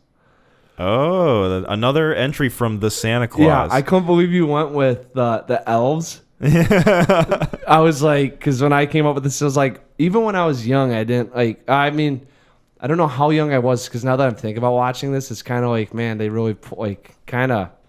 They forced it upon them. Well, I mean, the Christmas spirit. I mean, like you got Neil, who's a therapist, telling you Santa isn't real, and then they are saying that Santa is real. So like, I just can't imagine being 10 years old watching that, or maybe 8, not knowing if Santa's real or not, and then seeing that. Right. I mean, I guess love wins at the end of the day. Yeah. Love Actually. Yeah. Neil from fucking The Santa Claus, because he's just a giant piece of shit. Is he? I haven't seen this movie in a long time. Is he really? the like new husband? Yeah. Okay. He's the stepdad that is telling Charlie that Santa's not, because he's a therapist. Yeah. And he's trying to help Charlie. He is kind of a dickhead in that movie. Yeah, because he's going through. Remember Charlie? Well, but you're also like the kid's kind of like, is he smoking pot? He's only 8, telling everyone his dad's Santa Claus. Right. You know, so he's trying to like help him out, and he's a therapist, but he's like telling him like Santa isn't real. You know, so they're going through that whole thing, and I was like, man, like, yeah, it's one of those plot points in movies at the time where a kid tries to tell an adult something, but nobody believes them because they're a kid. Yeah, exactly. And so he's gotta tell Charlie why Charlie's wrong. Yeah, which is just kind of, I mean, it's not Judge's fault, but you know, he's in there. So I mean, he's makes sense. I'll just say he's fine. Hans Gruber, Die Hard. Saw that coming. You know, that was one of the ones that I wanted to have. I mean, we used to watch Die Hard. We'd have our big holiday party. And then we'd watch Die Hard after everyone took off. It'd be like 9 o'clock, you know. It'd be like the after party. Yeah. Whole bunch of nog. Did you know that was Alan Rickman's very first movie ever? Yeah. Isn't that kind of crazy? I learned that this past month or so. And, really? Yeah. It's crazy to me because he seems just so confident and like knows what he's doing as like a bad guy. Yeah. And I mean, his accent too. I mean, so when you watch it, he does he's got the German accent, right? And then he pulls into the American accent when he gets, you know, and him and John hook up. And then you find out, no, he's just this heavy British theater guy that just got into making film. Yeah, yeah. Like kind of nuts. He's got a lot of theater range. Yeah, he's got a lot of theater acting experience, or at least he did. R.I.P. Yeah. Alan Rickman. Oh, he was one of the dudes, man. Like, guys who are dudes. yeah. I think he's been nominated. Harry Potter had to have got him one. For an Academy or guys being dudes award. No, Academy. I feel like Rickman's been nominated for something. He's pretty good. I could be off though. I mean, you don't think so? I don't know. I'll have to look it up. We'd research it, Sam, but we don't feel like it. Yeah. Hey, how about that, Sam? Why don't you fucking drop something on Facebook? Let us know how Alan Rickman's doing. You were just roasting your brother. I can't do that though. Me and him, I think we had a 2-hour conversation about our guys that are dudes list. Oh, yeah? We were just going through, and then I got to a point where I was like, "This is way too much. I need to just like," because there are so many. Okay, number 3, Uncle Billy from It's a Wonderful Life. Haven't seen it. You have Sorry. Uncle Billy from It's a Wonderful Life. You say it a little more stern the second time. I can't believe you haven't seen It's a Wonderful Life. Well, must not be that wonderful if I haven't seen it. Wow. Now is it? All right. So, I mean, I won't say here too much because I haven't seen Christmas Vacation, which is like a little newer, but like on any list, this is like the number 1 Christmas movie of all time. Is it really hard to believe that I haven't seen a movie that came out in like, what, 1951? But here's the thing. This is what I'm going to say. The Sound of Music doesn't pertain to like fucking Easter. So like when Easter comes on, I'm not watching that. Like this movie's only on for Christmas. So I mean, but I'm not going to go that far because I think there's a couple that my dad would watch, like A White Christmas, and then It's a Wonderful Life, and I think there was one other in it that he used to watch on Christmas Eve. But yeah, I won't. It's just on a lot of lists. I saw it was number 1, and I know some people that just hate this movie too. Okay. So, but anyways, Uncle Billy, he kind of gets the whole thing going for George Bailey. And now that you don't know what it is, it's going to have you wondering what Uncle Billy did. Mm-hmm. And then when you see it, you might go, oh, that's not that bad. Or you might realize it set the whole fucking plot in motion. All right. And be like, wow, Uncle Billy, way to go. Wow, Uncle Billy. I'm telling you. Like, Uncle Billy, like, it's one of those things, too. It's kind of not unforgivable, especially if someone's, happens. Yeah. All right, I'll just say that. Don't spoil It's a Wonderful Life.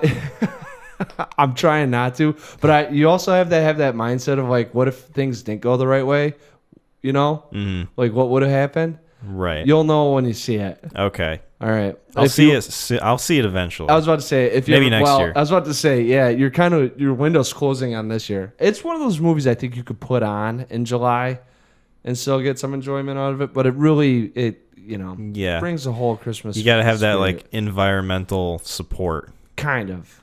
I Yeah. mean, like, it's a movie made in black and white, and, Right. maybe it's... Anyways. All right. Sounds whimsical. That's crazy that you haven't seen... Yeah. All right. Here's another one that you probably haven't seen. Gabriel. Gary Sinise in Reindeer Games. Yeah, nope, haven't seen that one either. Yeah. Ben Affleck gets... I wish I could remember who the director. I'm gonna look this one up. This sounds interesting. Reindeer Games. Ben Affleck. It's interesting for all the wrong reasons, but you got to look up the director because I think it's the same guy that did Straw Dogs. I can't quite remember, but he did a very interesting camera like angles for this, and I can't remember. He might have died making this. Whoa, really? Dude, this movie's bizarre, and I hadn't seen it till about 4 years ago. And my buddy, brother, it's like a action thriller movie. Yeah. Okay. Ben Affleck gets out of jail to this pen pal of his that they finally meet up, and things go south. I'll just say that much. Interesting. Yeah, it is. But Gary Sinise is part of the crew that make this miserable for Ben throughout the film. Definitely on the naughty list. Okay. Who directed it? Does it say on there? John Frankenheimer, Can you click on him? See yes. What else? What the fuck else is he? So among his credits are Birdman of Alcatraz, The Manchurian Candidate, 7 Days in May, The Train, Seconds, Grand Prix, French Connection 2, Black Sunday, Ronin, and then Reindeer Games. So I was way off. John Frankenheimer. And he had a bizarre way of shooting. Like he did. He did a lot of movies in the 60s. Yeah. And after that it became less and less Reindeer prevalent. Games, man. Died in 2002. When did Reindeer Games come out? That came out 2000. He did a short film after that, and then that was his last film. God, yeah. Reindeer Games would be an interesting one to talk about. Okay. Looks like it. The 27% on Rotten Tomatoes makes me think it's interesting. It is. That is a movie that you could put on with your friends, and I think everyone would enjoy it just because I think you can talk throughout the whole thing and really not miss much. Awesome. Yeah. I like those movies a lot. Oh, they go down smooth, right? In a social setting, yeah. Yeah. Mhm. I feel bad for everyone that was involved with it, but I mean, they probably are laughing at me because they have way more money than I do. So they could still fuck off. All right. And then the last one, probably not number one, but just because this goes back to my grandma, getting this movie and then making it kind of one of those things that you watch it around the holidays. A little sentimental. Yeah, and it was on today, and it's one of those films that I always laugh at. It gets pushed back until this time of year, and then it's just like, oh, if this is on, I want to watch it, or I'll find it, and you end up checking it out. Ted Moulton, played by Phil Hartman in Jingle All the Way. Oh, yep. I almost had him on the list. Really? Yep. Yeah. Because he creeper with the mom. Yeah. And he's just your wife's cookies. so bad. Yeah. Also, R.I.P. Phil Hartman. Yeah, that was his death was wild. Yeah. You know how he died, right? His wife. Yeah. I think shot him. I was about to say a shot or stab, but I think it was pretty sure shot. Yeah, I think so. Yeah, that was crazy. But that makes sense though. His character from Jingle All the Way, just dude. like a neighbor that's trying to like get Arnold's wife to like cheat on him with him. Man, yeah. My dad started doing all those things when my parents got divorced. Maybe your parents should get divorced too. And then the kid runs into the house and it's Arnold call. Like, I'm sorry, I can't be there. You're never here. You're a fucking loser. I hate you. It's like, whoa. The best part about this too, dude, is the Santa fighting scene when he gets roped in with all the Santas. Oh yeah, all the freaking door ringers, and then they end up stealing shit. They've got like all the Spanish knockoffs of the action figure that he's trying to get.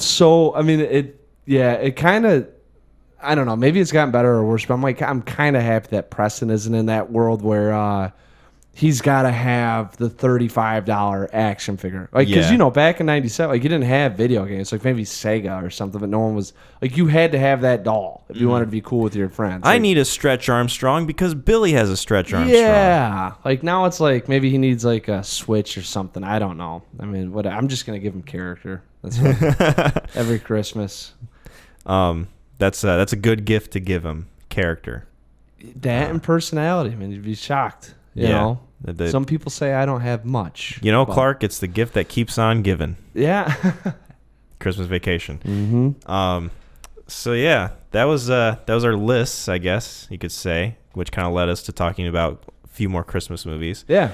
Do you want to get into questions? We've got a little bit of time. I think we can maybe go through all of them if we plan absolutely. this out. Let's do that. I mean, obviously, we got the Christmas spirit going on. I'm sure that there's going to be things that will get brought up that we get remembered. But those would be, honestly, those would be probably, besides reindeer games, movies that I'd recommend you to watch on Christmas. I don't know if I could, I don't think I could tell someone to watch reindeer games, at least by themselves. Right. Get like, a group. I would not feel right. Get a group, get some pizza.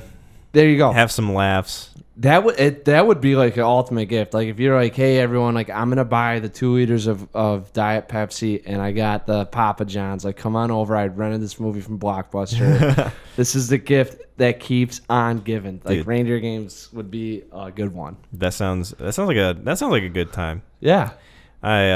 When we have a bad movie night next, I'll have to invite you over so that we can just have a chuckle. Our last really good one was we watched Wanted, and for sure the one where you bend the bullets. Right? Yeah, curve the bullet. Angelina Jolie and James McAvoy. Yeah, and he's got all that adrenaline. We had some fun with that, specifically in the scene where like they're in the train. I can't remember. I saw the movie once. It's like towards the middle of the movie. But I had some buddies that were like, that movie's trash, and I had some buddies who were like, it's a fucking awesome movie. So I watch it and just trash. Yeah, it's like it's not. I don't know. I don't agree. We don't have to get into it. I was that audience. That was me. Like I was that 14-year-old. Like these are the guys that are gonna see this and be like, that movie's fucking sweet. Yeah. I'd like to also find those friends of mine from that long ago that said that movie was awesome. Be like, do you remember anything about that movie that you said was sweet? Yeah. They probably only remember the scene where Chris Pratt gets hit in the face with a keyboard. Oh, that was Chris Pratt. Yeah. Oh, yeah. It was Chris Pratt before he got like all muscly and It was Chris Pratt popular. before he was Chris Pratt. Yeah. Yeah. It was Chris Pratt before he was Mario. I can't wait till that becomes Chris Pratt's next milestone.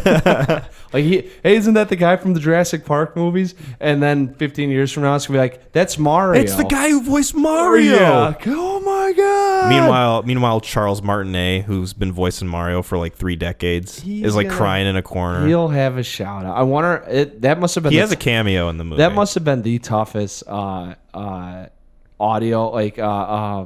casting call. Like, oh yeah, hey, like we've narrowed it down to 10, and and he's like, what's his name? Charles Martinet. Charles Martinet is just like, oh, hey, well, there you go. Like, hey, Charles, we got it down to 5. Like, oh, of course, and then like the whole time he's getting, it's like, all right, it's you and one other guy. Like, oh, okay, all right, and then to get that call of like, hey, Charles, we're sorry we had to do this, but Chris just came in. He did a really fantastic job.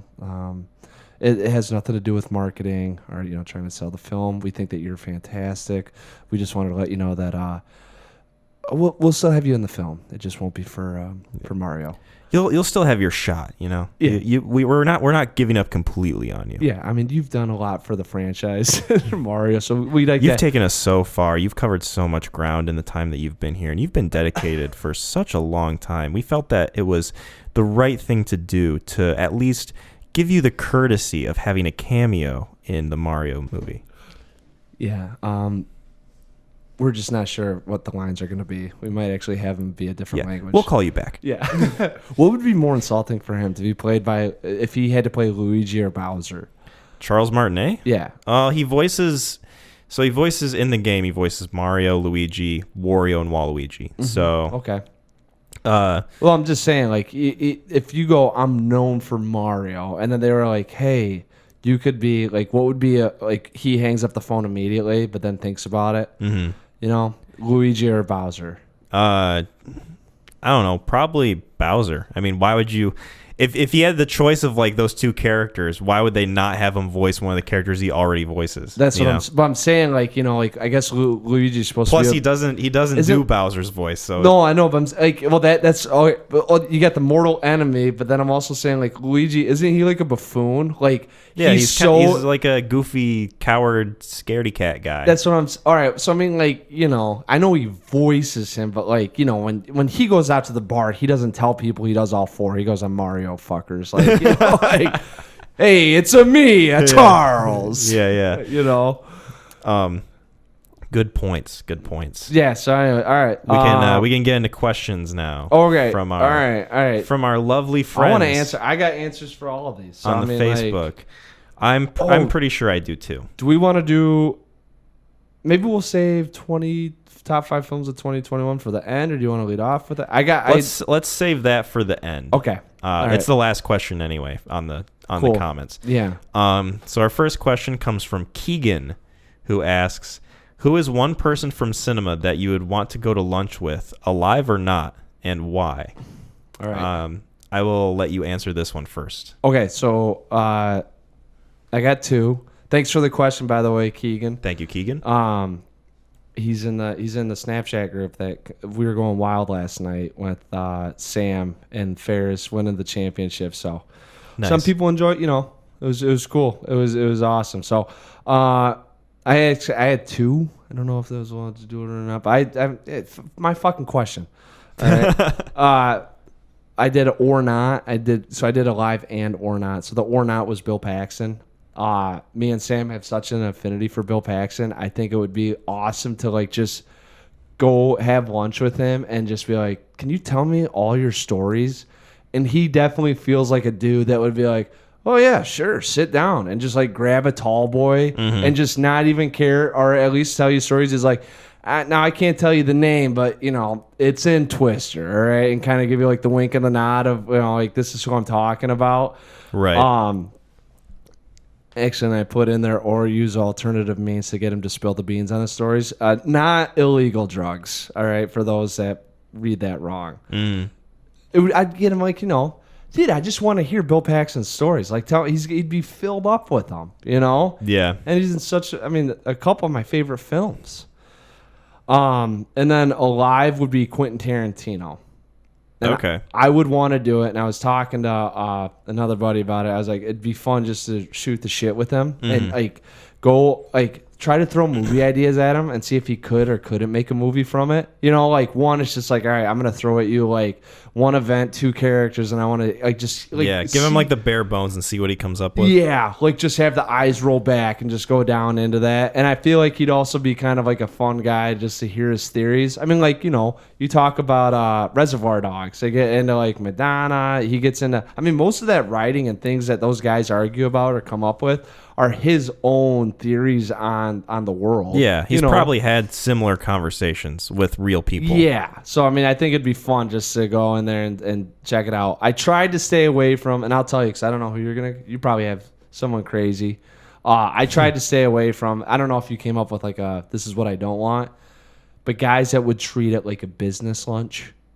Interesting. Can you give me an example? Like if you were to go in and show up, like S. Craig Zahler was one. Okay. Where I was like, I don't know if I go in there, like I feel like he's like, I'm going to do it 40 minutes sharp. We're going to hit a couple points. I'll give you a funny story. I will order dessert. I'll pay the bill or you pay the bill. I'm gone. Shake hands. See you later. Mm-hmm. Like I wanted, like Bill Paxton, he could be like that. He couldn't be like that. I want a guy that's like, all right, if it's like 40 minutes tight, I want to get like someone that's just going to be like, oh, fuck it. Like I'm not going to sit here and be like, all right, I'm sitting here for 40 minutes. Like I'm gonna, like, this is like rehearse, you know? Yeah, I'm not going to be like I am on Jimmy Kimmel Live. Yeah, exactly. Hit you with a couple jokes and then like in and out. We'll see you Couple jokes, later. ask you about the movie, you say some BS about the movie, we show the clip, and then some kids ask you a question. Unless it's Paul Rudd with, have you seen that? Oh, with Conan? Yeah. He shows like the Mac and Me clip every single time. Yeah, I love that running joke. It's great. It is awesome. They had like an 8-minute thing on YouTube where it's like every time Paul Rudd's endorsing a new film on Conan, he goes, and here's the film. Yeah, yeah. It's always the one scene. Yeah, so all right, who do you got? So I've got a few answers. Okay. Obviously, number one for me is going to be Keanu Reeves because I have a Yeah. love hard on for the man. Yep. I think he's great, and I would be stupid to miss the chance to talk to him. Right. Oh, yeah. Because So, that is something I would want to do. See, I think that's why I stayed away from Tom Hardy's because like I have such an affinity and the character built up in my head. It's like you meet him. Yeah, It's yeah. going one way or the other. Right. I don't think he's gonna hit that point. Maybe he could always hit below it just a little bit or over it, which is like hitting the point. But I always feel like with those guys, it's like, man, everything I wanted and more, or like, fuck. Yeah. Why? Like, Why did I choose you're this? crying, just going, oh. My perspective is ruined. Yeah. But yeah, he'd be my number one, of course. Yep. My number two would probably be the Safdie brothers. Oh, interesting. Because they seem like they're still kind of like new enough to the industry to where they're not totally like enveloped in like the Hollywood scene. Yeah. But they have enough experience and acclaim to their name now to where like, oh, it's a big deal. I'm having dinner with the Safdie brothers. Yeah.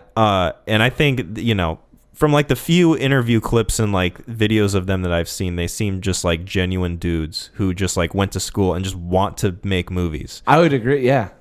So like from a creative standpoint, I'd probably choose them just to like pick their brains a little bit. And then person that's not alive, I think I would pick Philip Seymour Hoffman. He was also pretty damn close on the Dirty Philip Seymour Hoffman. Yeah. Mm-hmm.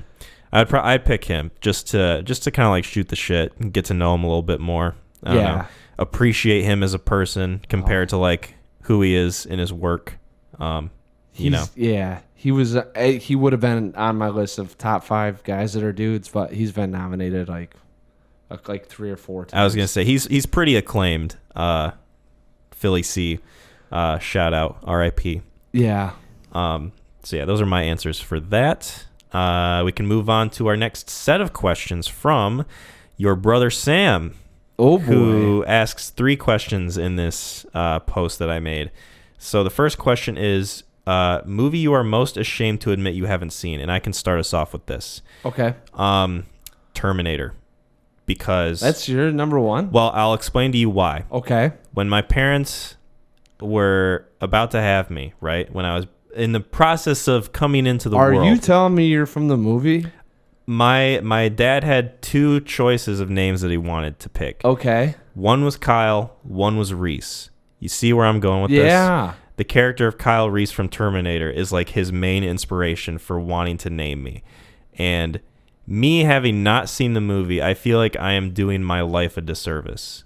And I still haven't seen it yet. Wow. So I feel an amount of shame for not seeing the movie that I'm basically named after. That's the first one that just immediately was like, boom. So Yep. it sits heavy on your chest. Pretty easy choice. No other one can come Wow, that close. you read that and you're like, yep, there it is. Yeah. I can finally tell people. Yep. I had me and my buddy were watching the football game, and I was going over this stuff, so I was answering questions and whatnot, and he blurts out Saving Private Ryan, and like we were like in mid conversation, we are just like, yes, I don't know, and he goes Saving Private Ryan, and I was like, eh. And I was like, yeah, that's the reaction that everyone should have. Like when you go like movies I haven't seen, like you're just sitting there talking and it stops you. Like you're like, what? right. I'm surprised he hasn't seen that. Out of Listen, everybody. Everyone's got their own. I had that. Everyone reaction. has their own. I was about to say when you said "It's a Wonderful Life." I mean I call myself. I mean that's So no, everyone does have their. So I put two on there because both of these sit heavy on my chest is how I like to describe it. Okay. And it's not it's not one way or the other. It's just movies that are constantly filled up with dialogue that we talk about, and it's me and other, everyone. A Clockwork Orange. Okay, I haven't seen that either, so And these are confessions almost, Yeah. And here's one that you have one up on me that I haven't seen. That this is like the Ooh. I'm excited. a little bit of a bigger one. That it's gotten to the it's kind of the point. It's like you probably should have seen it. Taxi Driver. Oh, okay. And, Scorsese. Interesting. I did watch it this past year, so it's not like I've seen it, Right. since like 2007 or something. But Yeah. Well, I mean, but still, yeah, it is. Yeah, that's a decent one. And nothing too crazy. I don't think the Terminator kind of holds a little bit more weight, just given what it represents. Given the situation that I'm in. Yeah. There's a little bit of heftiness to that connotation. Or you just it's gonna be like 30 years or 40 years from now, and when your dad's in the hospital, it's just kind of like beep beep. And you just go in there and finally dude, don't make me think about that. Like, I finally saw it, Dad. He just gives you like one of those. Yeah. Oh, no. No, I'm not saying it like that. But, at some point you got to kind of, I don't know if you'll ever, is it on the list of? Yeah, no, I'm going to see it. Okay. I'll probably, all right, hopefully that's I'll what I watch was it trying soon. to, I guess I was trying to get it. Like it'll be viewed. It will be Okay. viewed. Paxton's in it. It will be watched. Is he really? Yep. Okay. Interesting. I'll have to look out for him. Yeah. All right, we can move on to his next question. Worst movie watching etiquette of anyone you've sat through a movie with. And I can answer this one to start us off. Sure. Give you time to think. No, I wrote all this out. Oh, you did? Yeah. Oh, yeah. This is, Okay. I came in, I was like, I'm not going to go through these questions and, I had don't to, know. Well, Maybe I know. So one time a kid dropped a Mike and Ike on me. no, Sam's had, I think I'm at like 3 of Sam's. So I know when he posed this question, I knew exactly what movie he was talking about. Okay. And I can go into that one, and should I just set like? Yeah, you can go for it. Yeah. So we went to see Friday Night Lights. Okay. And it was me and Sam, and I think we were meeting up with a girl I had a crush on, and a couple of her friends, Mm-hmm. and we were watching it, and I had to be the guy that was like, I'm in football. I play football. I'm going to let everyone know in the theater that I play football and that I know what football is, And, so we got into that point, and it was just me trying to, like, be the big tough guy with these like 4 cute girls sitting in the theater with us. And he was like, I think he was embarrassed to the point he started like slouching in the chair. Yeah. Like how do I like sink into my pile of clothes? Mm-hmm. So as soon as I read it, I was like, oh yeah, that's I've got to be the number one. That's got to be it for him. And I could be wrong. Maybe this is all, Interesting. I had a conversation not too long ago about Friday Night Lights and how handsome Garrett Hedlund is. So shout out to Garrett Hedlund. Yeah, if you're following us, check us out on Twitter, Garrett. You're a handsome guy, I guess, from what I hear. He's in Four Brothers. I don't know if he's that great of an actor. I have a hard time with that one. To be determined. Yeah. Okay. So that's not mine, but that's why I know Sam was. Mine will be quick, but yeah, go on. I mean, okay. I guess the most recently when I saw Spider-Man, and I wouldn't say it's necessarily like anyone's fault, but there was this kid behind us, and he was typically just funny for like the most part, Yeah. He didn't speak too much, but he did have like this cough that he would go off on every once in a while, like that little kid, like like that. Yeah. Where they like pucker their mouth and like their tongue sticking out. He did have that for a few times during the movie, and it just kind of like, oh, I gotta wait for this kid to like cough. And anytime I thought he was done coughing, he had like another residual cough after. It's like, Jesus, kid, can you please just calm down? But yeah, I guess that's like the first one that comes to my mind. Just don't bring your kid to a movie if he's sick. And then there have been a few times where I'll be watching a movie with like friends and they'll have seen the movie before, but I haven't seen the movie before. So I'm sitting there trying to watch it and take everything in. And meanwhile, like there'll be a few friends of mine who are like talking to each other, like just kind of like in general, just chatting. And it's like, well, I'm trying to pay attention to the movie, but all I can hear from like my left side is like these people talking. So yeah, that's great. But other than that, I really haven't had like too much of an issue with like people having like poor movie etiquette.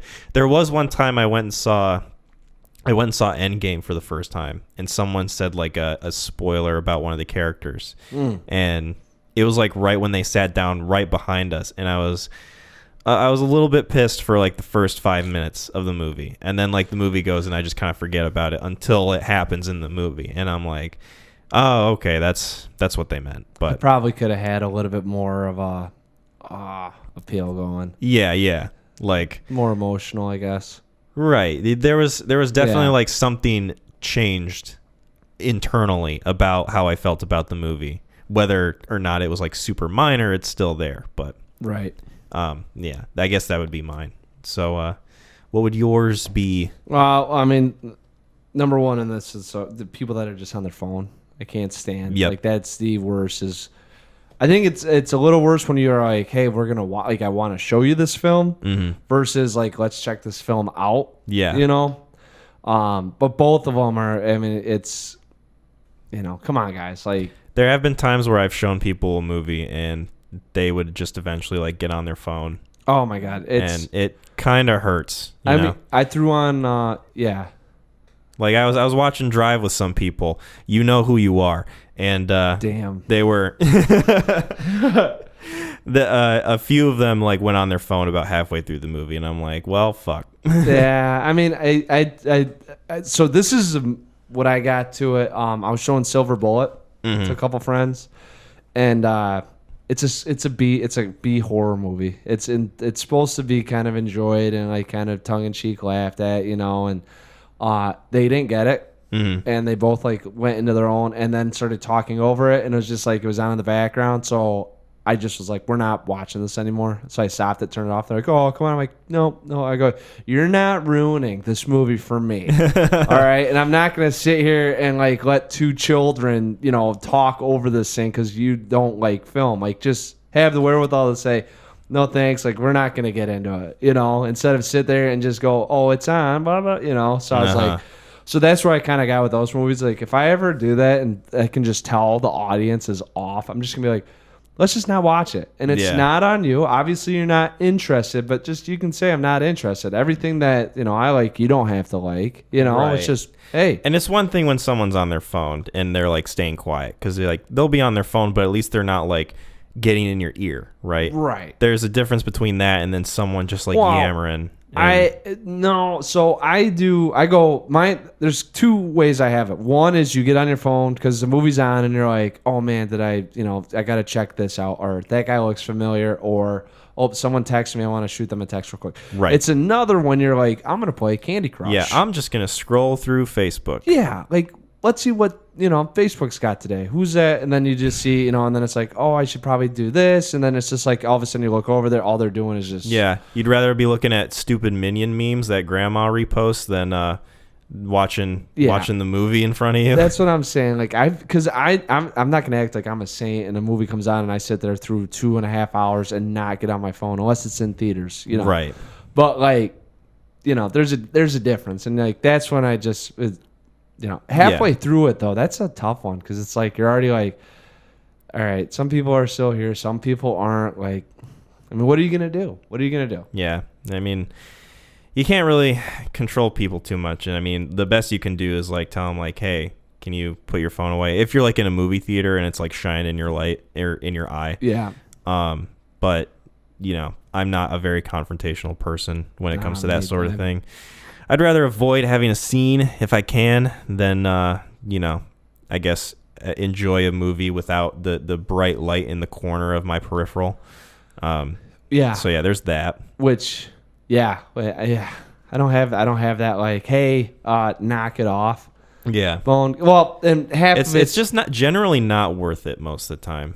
I feel like you're gonna get the hassle, but I really think about like if this guy and I don't know why, but every time it's like you get into like what's the worst that could happen with this, and it's like, all right, let's say this guy just has a knife and he stabs me. Like, is it worth it to get stabbed? Yeah. I don't know why, but I always go into like, all right, what path could this go down? Is this now? There might be times when it is worth it. Obviously, like a guy pushing a lady around, it's like, hey man, knock it off. Like that's like, all right, obviously this guy's got problems, probably helping her out, right? But like, because we're watching, Spider-Man No Way Home and someone gets on their phone, like, all right, I'm not going to get stabbed so I can get this guy off of it. You're right.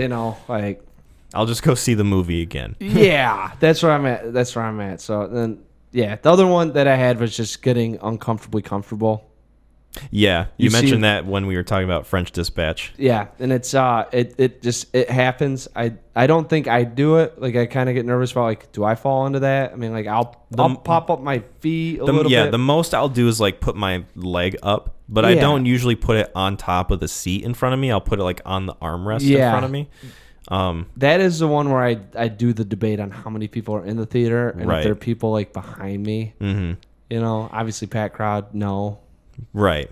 So if you're going to see Dune in the IMAX and everybody and their mother's there. Yeah. Maybe don't like put your arms up and recline back as far. Yeah, it's just one of those things where you're like, man, like I paid good money for these seats. I'm gonna let everyone know that I paid good money for these seats. Yeah. So yeah. Stretch my toes. Yeah, you just hear a lot more of like people acting like they're sitting in their home watching the film than they are around a bunch of people. Yeah, which is like if that's the goal, then just stay home. Wait for it to be on streaming. Seriously, it won't be long, man. And I guarantee whatever conversations you have with people around the water cooler will be completely forgotten. Yeah, exactly. Like you don't need to that bad to relate where you're dropping $12 and fucking it up for everyone else. Mm-hmm. For sure. Yeah. We can go on to his last question. Do you ever plan on doing research for the show? No. No, fuck you. Next question. Yep. This one is from my mom, Joanne. Shout out to my mom. She asks, if you could recommend just one movie that you think would please the masses, what one movie would that be and why? And this question is interesting to me because... Same. What's the what's the goal, like, to please the masses? Like a movie that is like as inoffensive as it can be so that everybody can enjoy it, or just a movie that everybody will love because it's so like amazing, Well, I mean, one, you probably have to go into the inoffensive route because like, if you're looking at it, I mean, on most things you're 50-50. Right. You know, I mean, like when you break it down into the simplest of things, you usually, I mean, even being a cold-blooded American, like you'll run into people that you could piss off. You know, so and like the term the masses, like, does that mean the whole world?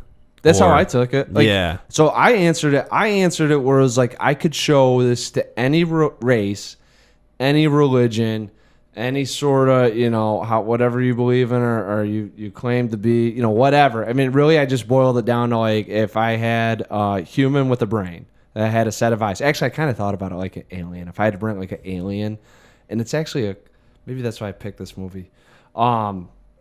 If I had to bring someone and be like, all right, you know nothing about this world, but you know the difference between right and wrong, right? That's about it. Okay. Like I could show you this film, and like you would get through and not go on your cell phone halfway through, you know. So what movie would you pick then? I'm going first. All right. Yeah, I kind of want you to because I'm struggling to. So you had. Oh, okay. I got you. Yeah. I picked Galaxy Quest. Okay. Have you ever seen Galaxy Quest? I've heard of it. So Galaxy Quest is essentially a lighthearted film about Tim Allen, who is... It's got Alan Rickman, right? Yeah.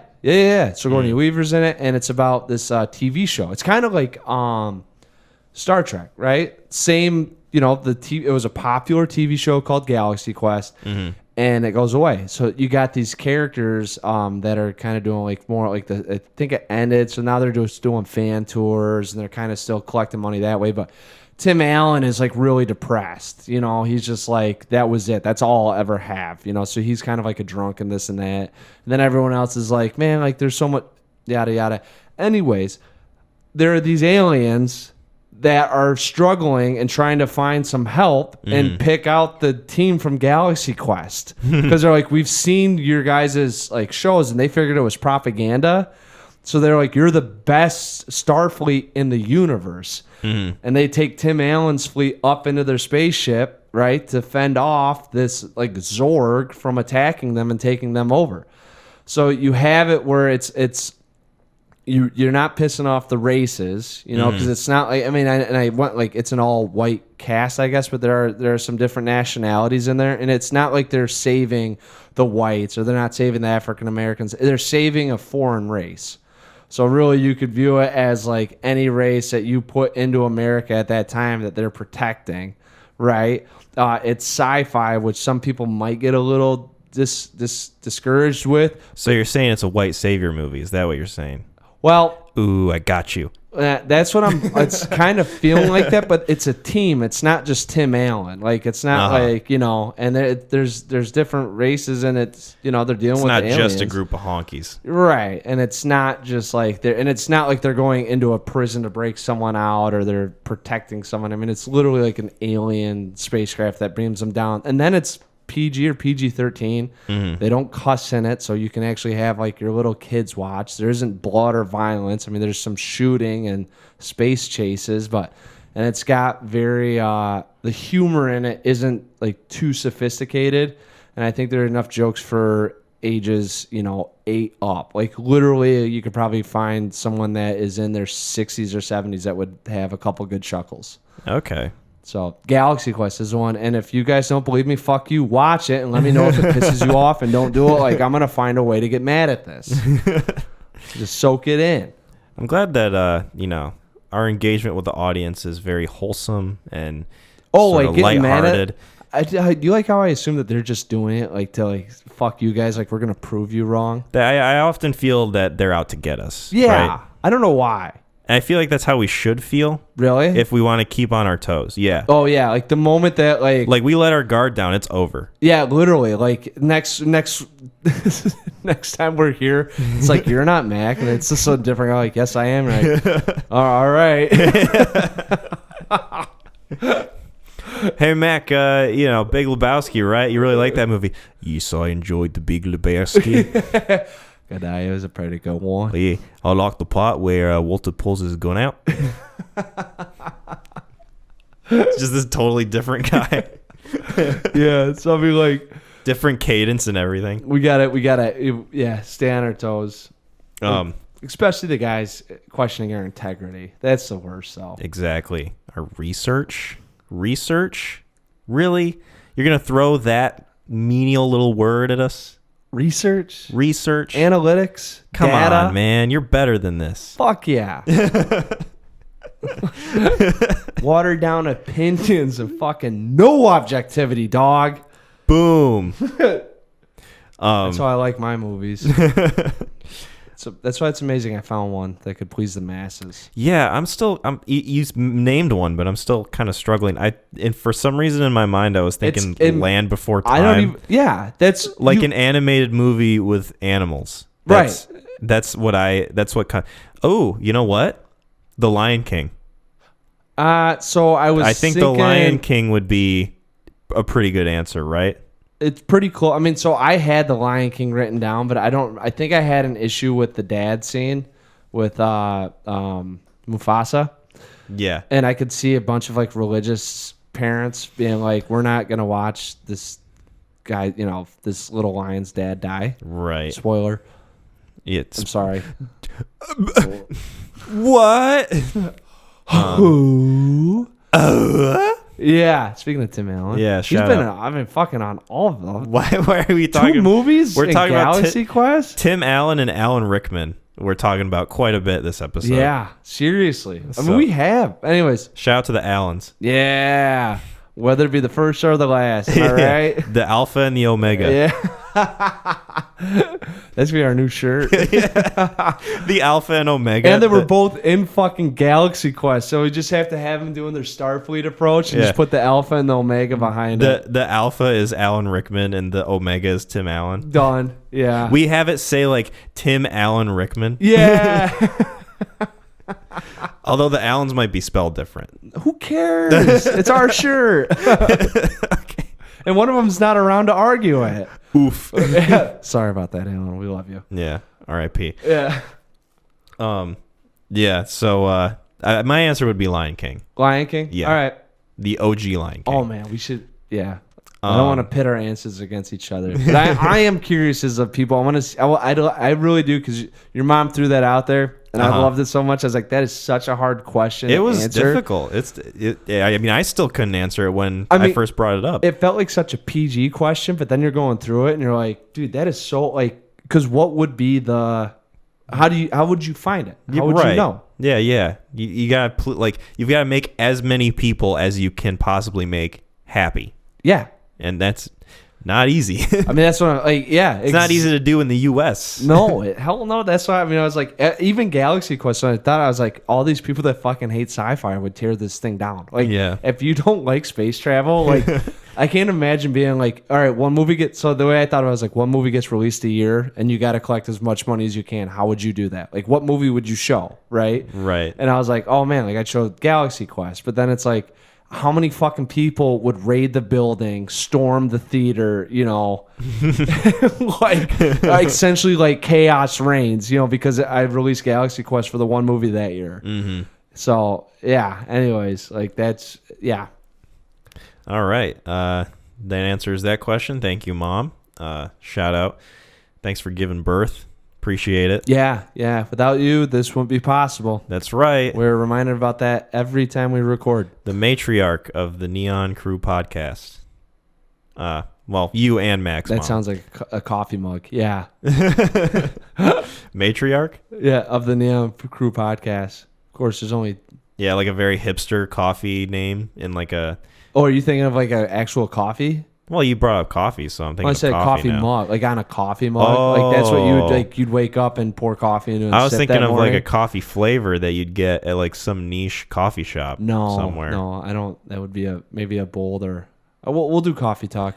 Yeah, coffee talk. I was about to say because we could figure out, So this next question comes from Justin. There's actually 2 questions he asked. Yeah. The first one is, what are a few of your favorite film cliffhangers? And he gives Inception and Spinning Totem as examples.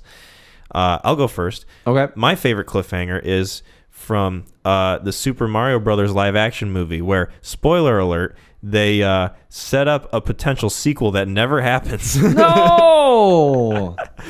I mean, is that really a cliffhanger though? Like, how did they do it? We don't need to know that it doesn't happen. It was basically like the movie gets done, everything gets resolved, and then they're sitting there, and then one of the characters bursts in. They're like, "Guys, we've got a problem," and then it goes to credits. Oh, really? Yeah. That is a cliffhanger. Yeah, exactly. Wow. That's my answer. Well, I just thought you were just like... What, you thought I was dicking around? Well, they're just sitting on the couch smoking pot and the movie ends. Check out this bong rip. Do-do-do-do-do-do-do-do. It's like a bass guitar. Yeah. So yeah, that's my answer. That's your number one? That was it? Oh my God. I came up with like... No, Inception's a good one. Yeah. I probably would have said Inception if that wasn't an example. Yeah, so you can give your answer. Maybe I'll think of more. I wrote down a couple, and then like there's two in here that I wrote. There's really not a whole lot, I feel like. Well, there are it's funny because like I think when the cliffhanger Inception, like if we I have one. Oh, you do? Yeah. John Wick 2. I think How's it? I mean, I'm not going to spoil it, but it definitely ends on a cliffhanger and sets up the third movie. Right. So yeah, there's that. I really like that cliffhanger because it gets you hype for the next movie to come. So that is your favorite, but in the way that it's like, the third one's going to be sick. Yeah. Okay. And spoiler alert, it was sick. Yeah. Fucking wicked. Yeah. Can't wait to talk about those. Yeah, that is going to be... I now have to brush up on it. John Wick 1 was amazing. Oh. Love it. Mine. So I had three that came to head. All right. Okay. Obviously, it's just going to be a touch on it, but I would recommend all three of these films. Yeah. I guess yes, I will. I forgot the third one. You're having an internal debate with yourself. I saw your face scrunch up. Well, I wrote down. So I had five. All right. So the first one's The Thing. Have you ever seen The Thing? John Carpenter's The Thing. No, I was thinking about watching it, but then I ended up watching Escape from New York. Oh. Well, you can't go wrong with either or. But I would say you got to... Well, The Thing you might not like because it's like a horror. I mean, it's... You never know. True. I'm not... And I won't sit here. But anyways, The Thing's got a very good cliffhanger at the end that opens up a lot of argument. It gets to a point and you're still not sure where it's at. That's all, so that was a really good one. And I remember that's probably the first time I've actually had a movie end where my dad made like the kind of, so where do you think it's at?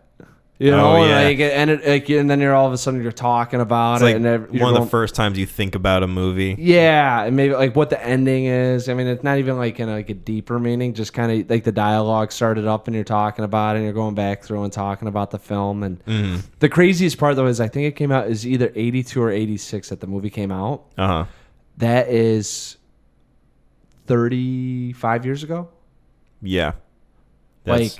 So I was talking because I was hanging out with Justin and I was doing the list and I was like, dude, like, so even let's just say 2000, like when you kind of start getting a little into movies, it's fucking 1965.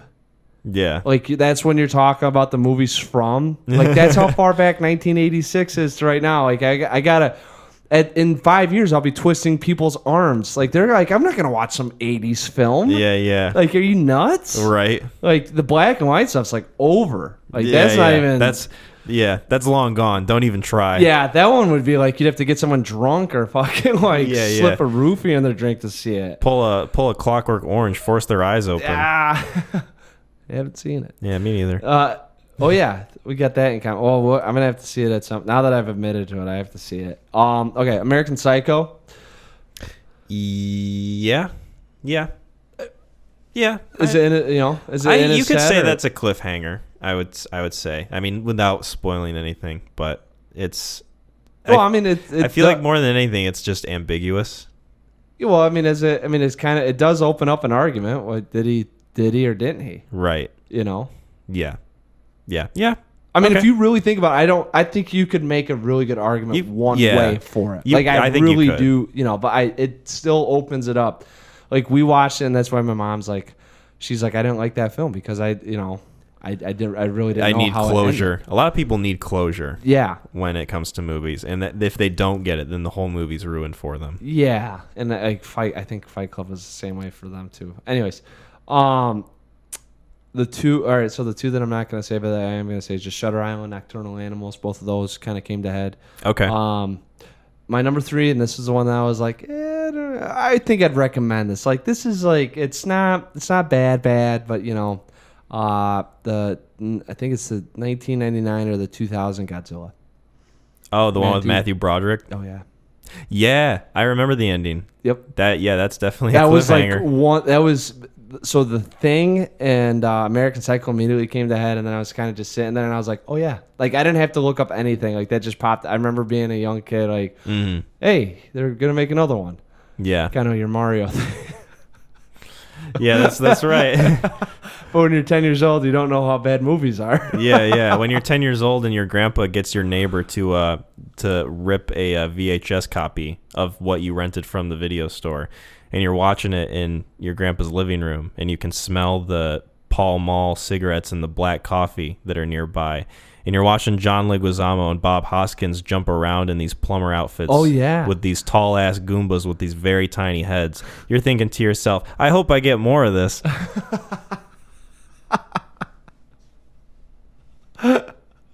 Oh, the beauty of being innocent.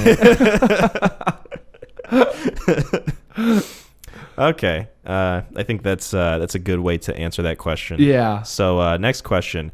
What's the best movie snack? For me, it's Sour Patch Kids, Mike and Ike's, any soft, fruity candy. Anything that's got like a little bit of variety in each go, I enjoy. Yeah. I'm not a big popcorn dude at all. I will never get popcorn at the movie. 1, because it's super expensive. And 2, I'll only, like, if I eat any, like, a couple handfuls, and that's it. Like, I never eat enough popcorn to justify ever buying popcorn. And, well, that's a smart thing. Yeah, and if I'm watching a movie at home, I'll, like, crack open a cold one. And by cold one, I mean Dr. Pepper. Right.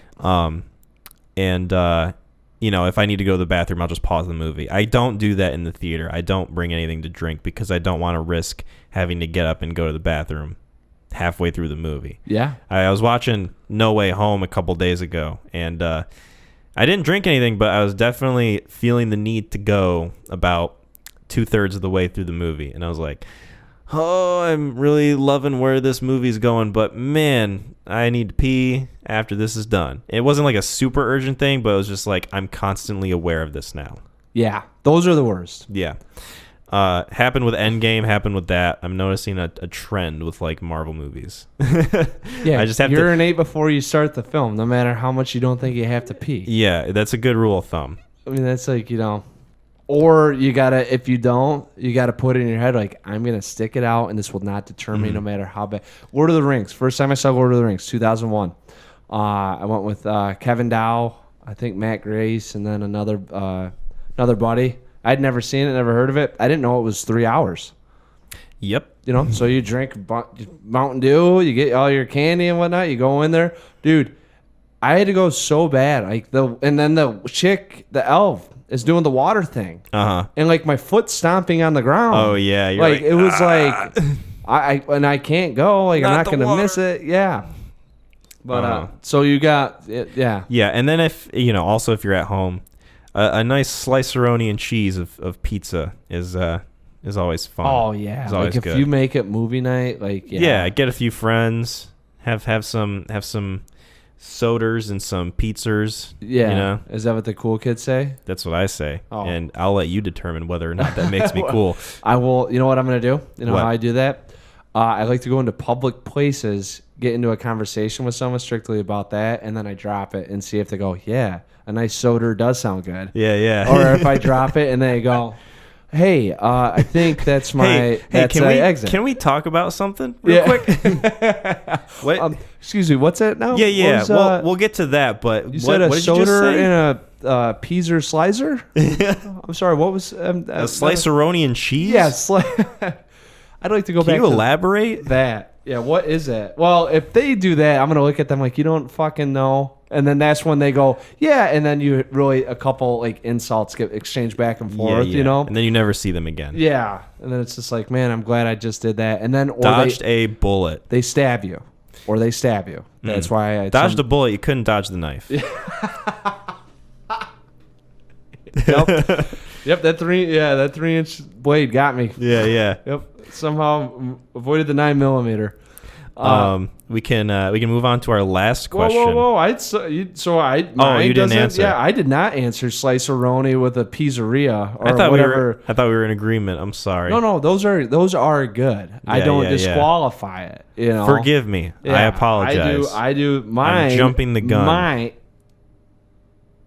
Yeah, or maybe a knife. Mine is licorice. And I wanted everyone to fucking know that. Like what brand? Twizzlers or Red Vine? Twizzlers. Okay. Yeah. Twizzlers, cherry. Okay. Or the licorice bites are pretty good too. I like I really like the Twizzlers that have the filling. Filling. Yeah. They're like it's like a red and yellow Twizzler like pack combo. Okay. And they've got this like candy filling in it. It's almost like I don't know how to describe it. Like a fruity filling to it. Sure. And it's very like chewy, and it's really good. That's my favorite type of Twizzler, right there. Okay. Mm-hmm. And they're a lot thicker because they got to account for all the filling in it. And yeah, tasty. Nice. I'm a fan. Yeah, I haven't had. I don't know if I've had those. That sounds new. That sounds. I think it is a newer candy product. Yeah. So yeah. I do. Mine probably besides the Twizzler bites. I think that's what they're called. Oh yeah, dude. Okay. Story time. Started it up. They had these things called Twizzler Sours when I was like 8 years old. And they were my favorite They were like my prelude to Sour Patch Kids, right? Because I love Sour Patch Kids. They're like my goat for me. Yeah. And the Twizzler Sours were like the next closest thing before I discovered Sour Patch Kids. And I ate that up like crazy. And I would get like the huge bags of them. Yeah. And this was before like everything was individually wrapped. So you get the huge bags and they were all like in the bag, It's not like you open it and you got like, oh, these like little tiny bags inside. No, they were all there. And with like all the sugar at the bottom and everything. Oh, it was great. They tasted awesome too. And then they discontinued them like a year into me enjoying it thoroughly. And I was very sad after that. Did you look that up, or did you just have the sad discovery one day when it was I couldn't find them anywhere anymore. Time looking, or like the first time you're like, oh yeah, like it's probably sold out. My mom would take me to Meijer, and we'd keep asking the employees like, hey, you guys got any Twizzler Sours? And they'd go check, and then they'd come back and they say, sorry, we don't have any. And then that would happen a few times to the point eventually where I just had to accept the fact that it just didn't exist anymore. Wait, but do you know for certain? I don't know if that's the case now. I've since moved on, You never checked up on this? Well, once you move on from something, it's hard to get back into it, It's like a relationship, except for me, it's with candy. I mean, what are you doing to these plastic bags? Our last question comes from Eric. Thank you, Eric, for our question that you gave us. For the top 5 segment, what are your top 5 films of 2021? And we're kind of running a little late here. Oh man, yeah, I did not look at the time. But this can be like the last thing before the film pick. So I've got my list. You've got yours. Yeah, I'll go first. I can go first because I was not as dedicated this year to movies, and none of these movies are things that I will probably. Same for me, and I also feel like this year was very scarce. COVID.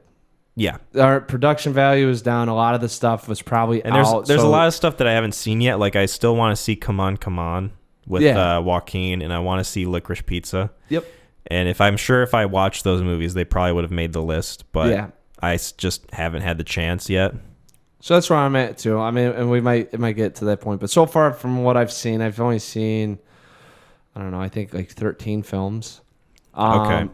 So my top 5. Number 5, I had tied for number 5. Beckett and Luca. Okay. So I just recently watched Beckett, and it was kind of I think it's a polarizing film. I have no idea. I could not tell you. I do enjoy some of the arguments that I've heard one way and the other for it. And it was decent enough with everything else that I've seen that I'll probably remember it a little bit more. And Luca's just good. I mean, that's Pixar, right? Disney, Yes. Pixar. Like, they're, Dune was number 4. Okay. I know I had some gripes about it, but I mean, dude, the production value, the quality of the film, I mean, everything that was going on with it, you cannot...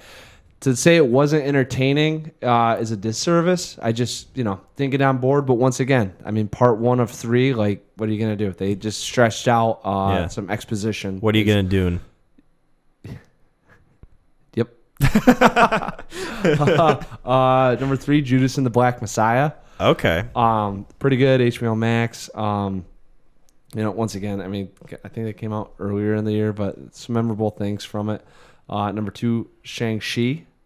Okay. I really enjoyed Shang-Chi quite a bit. All right. That's got some staying power in it. I had that on my list, and then I changed it. Yeah, your list is probably good. But, I mean, dude, all right, so hold on. All right, and then my number 1 is The Suicide Squad. The Suicide Squad. I loved, and I haven't revisited that one yet, but I love that film, and that's probably like one of the things that if like I ever get bored or I was like, all right, I just got to throw something on, I'd throw that on. Yeah.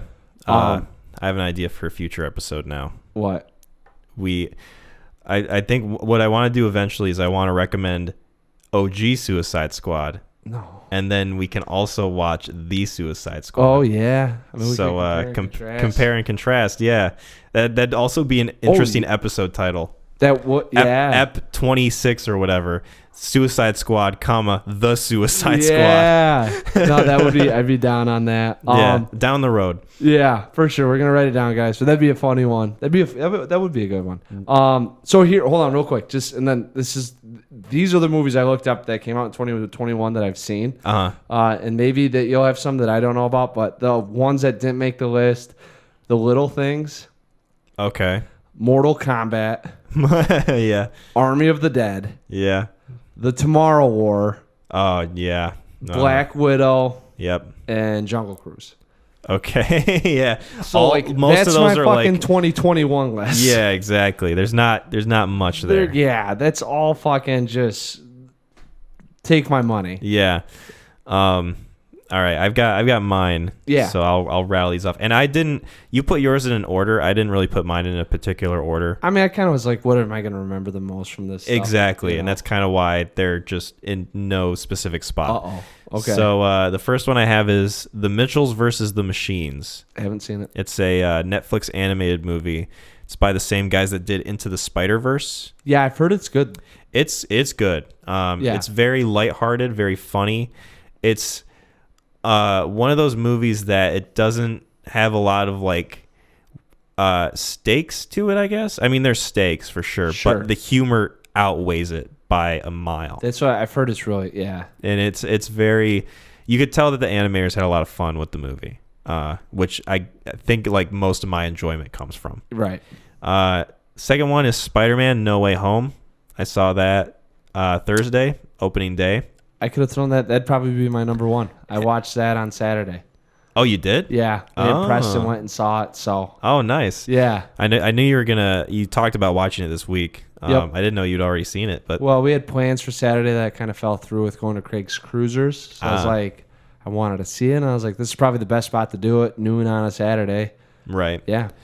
So yeah, that'd be my second pick. Yeah, that was great. We can talk about it maybe next episode. Yeah.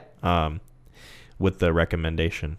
So that, yeah, Spider-Man, and then I have Dune after that. Yep. I think that's the only same thing that we have on our list. Again, really enjoyed Dune. Glad I saw it. Great theater experience. Fourth one I have is The French Dispatch. I kind of struggled with putting this one on there between this and the movie. Oh, that should have went on. Yeah. I don't know why that. I think I just saw it and I was like, I'm not. Yeah. Yeah, because like between this and the movie Nobody with Bob Odenkirk, that's one that I really want to see. I almost put that on there. Yeah. Because I really enjoyed it. Thought that the first half was great. The second half kind of like goes a little bit down for me, but I don't have to get too much into detail about it. And then this one I watched this past week called Pig. With Nicolas Cage. Yep. Wonderful movie. I thought it was. I've heard good things about it too. I thought it was like really well done, and it's very surprising in the way that it presents the plot. You know, it goes in a direction that you don't expect it to, based on like the marketing versus what you actually watch in the movie. It's really good. I would recommend checking it out. I think it's on Hulu or Showtime or something. Like I've seen it endorsed on one of the streaming platforms that I'm like curious, but I know that there's people that have more love for Nick Cage than I do. And right. Like, I don't know if they've seen it. So, you know, I was kind of holding off. I don't know what type of Nick Cage movie it's going to be. It's more of like a reserved performance. Okay. Compared to something like Vampire's Kiss. I watched that recently. Yes. Not very subtle at all. C-D-E-F-G. Yeah, he just... Yeah, the gosh. way he treats his secretary. There you are. Hops on the desk. So yeah, that would be my top 5. Cool. Of 2021. And like I said, I haven't seen a lot of those other movies that have come out yet. Like I still want to watch Come On and Licorice Pizza. You know, I'm sure there will be a list that comes down the road. I mean, it's just up to what you've seen now. Yeah. 2021 hasn't ended yet, so we still have a chance to make those definitive lists. I'm typically not somebody who pays too much attention to like the best of that year, you know. I'm not someone who's like, oh man, I got to watch these movies that came out in like 2021. I don't think that's and then what, it's I mean, they're just asking. Like, if I had only seen 5, I would have had those 5 on. Like, I got really nervous. God, you would have had Tomorrow War on there. And Mortal Kombat. Like, I was going through this. I was like, I don't know if I've seen more than 5 films this year. So then I wrote all of them down. And, I mean, I got to 13, you know, and I was just like, oh boy, you know, so here this is what I'm choosing from, you know, so I'm not leaving any off. I mean, to say if I in the next 6 days, if I were to watch 10 more films and I had 5 from those, I'm sure they'd probably bump out 4 out of the 5. Like the Suicide Squad, I would say for sure stays because I really enjoyed that quite a bit. And Shang-Chi would be one of the ones I could move around. Other than that, the next 3 were just kind of like, out of all the movies I've seen, those were probably the top that I've liked. Okay. So. Awesome. Well, I think it's time to finally get into the film pick of this episode. And I get to make that film pick. Let me look up information on this before I say anything more. I've got my movie that I'm going to pick for us to watch next episode. All right. And it came out 1982. It is a sci-fi horror film directed by John Carpenter. I'm going to guess. And we talked about this earlier in the episode. You're going to watch it. We're going to watch The Thing. Hell yeah. I own this, man. This is a freaking all right. I can't Starring wait. Kurt Russell. Yeah. And it's funny because I pulled up, I have a list of movie recommendations for the podcast, and I pulled it up and I saw The Thing, and I'm like, well, we talked about The Thing. I feel like I have to recommend The Thing now. Because we talked about it. Well, you said that you were going to, and you said that you'd watch it. I'm curious as to your take on it, because I'm telling you right now, I mean, it'll be interesting. I'm excited to have that. But it can't be any more crazy than Bone Tomahawk. But there are going to be things from this, like images that it's not in this world happening. I will say that. But there are some things that it's pretty elaborate and creepy, incredibly creepy and somewhat terrifying. I'm excited. Yeah. So to clarify, we are watching the 1982 version of this movie, not the 2011 version. Stop. Of this. Movies that never came out. Top 5 movies that don't exist. Yeah, exactly. Oh, yeah, that'd be a good list. Oh my god. Well, we'd have to have seen them and so we're just saying that or never seen them and talk about why they don't exist. Contradictory list. Yeah. Top 5 movies that don't exist. I get it. But I'm saying, like, how would you? We'll worry about the logistics later. Yeah, I can't even get into it because then what do? I never talk about them again. An eternal sunshine moment. Yeah. You know. So yeah. Thank you for listening to episode 9. Yes. Of our podcast, the Neon Crew podcast. If you don't want to be spoiled for The Thing 1982, be sure to watch that before the next episode comes out. You can find us on both YouTube and Spotify. And exciting thing happening this past week, our website is now finally live. There we go. After working out a few kinks between Squarespace and Hover and all that stuff, we're finally out there. If you go to neoncrewpodcast.com, you will find us there. You can find all of the episodes that have released so far on there. You can also find a cheeky little about page with me and Mac's pictures on them with descriptions of ourselves. I've also updated my description to fit yours, so it flows really nicely. You can also find an FAQ, and there is a page to contact us that goes to our email. And there will be merch coming soon, probably at the beginning of next year. Sorry. Sick. Yeah. Can't exactly get there for like the Christmas drop, but you'll get your holiday shopping early for 2022. Once we get our shirts and stuff out there. We've got a few ideas for different things we want to do. So yeah, thank you guys for listening.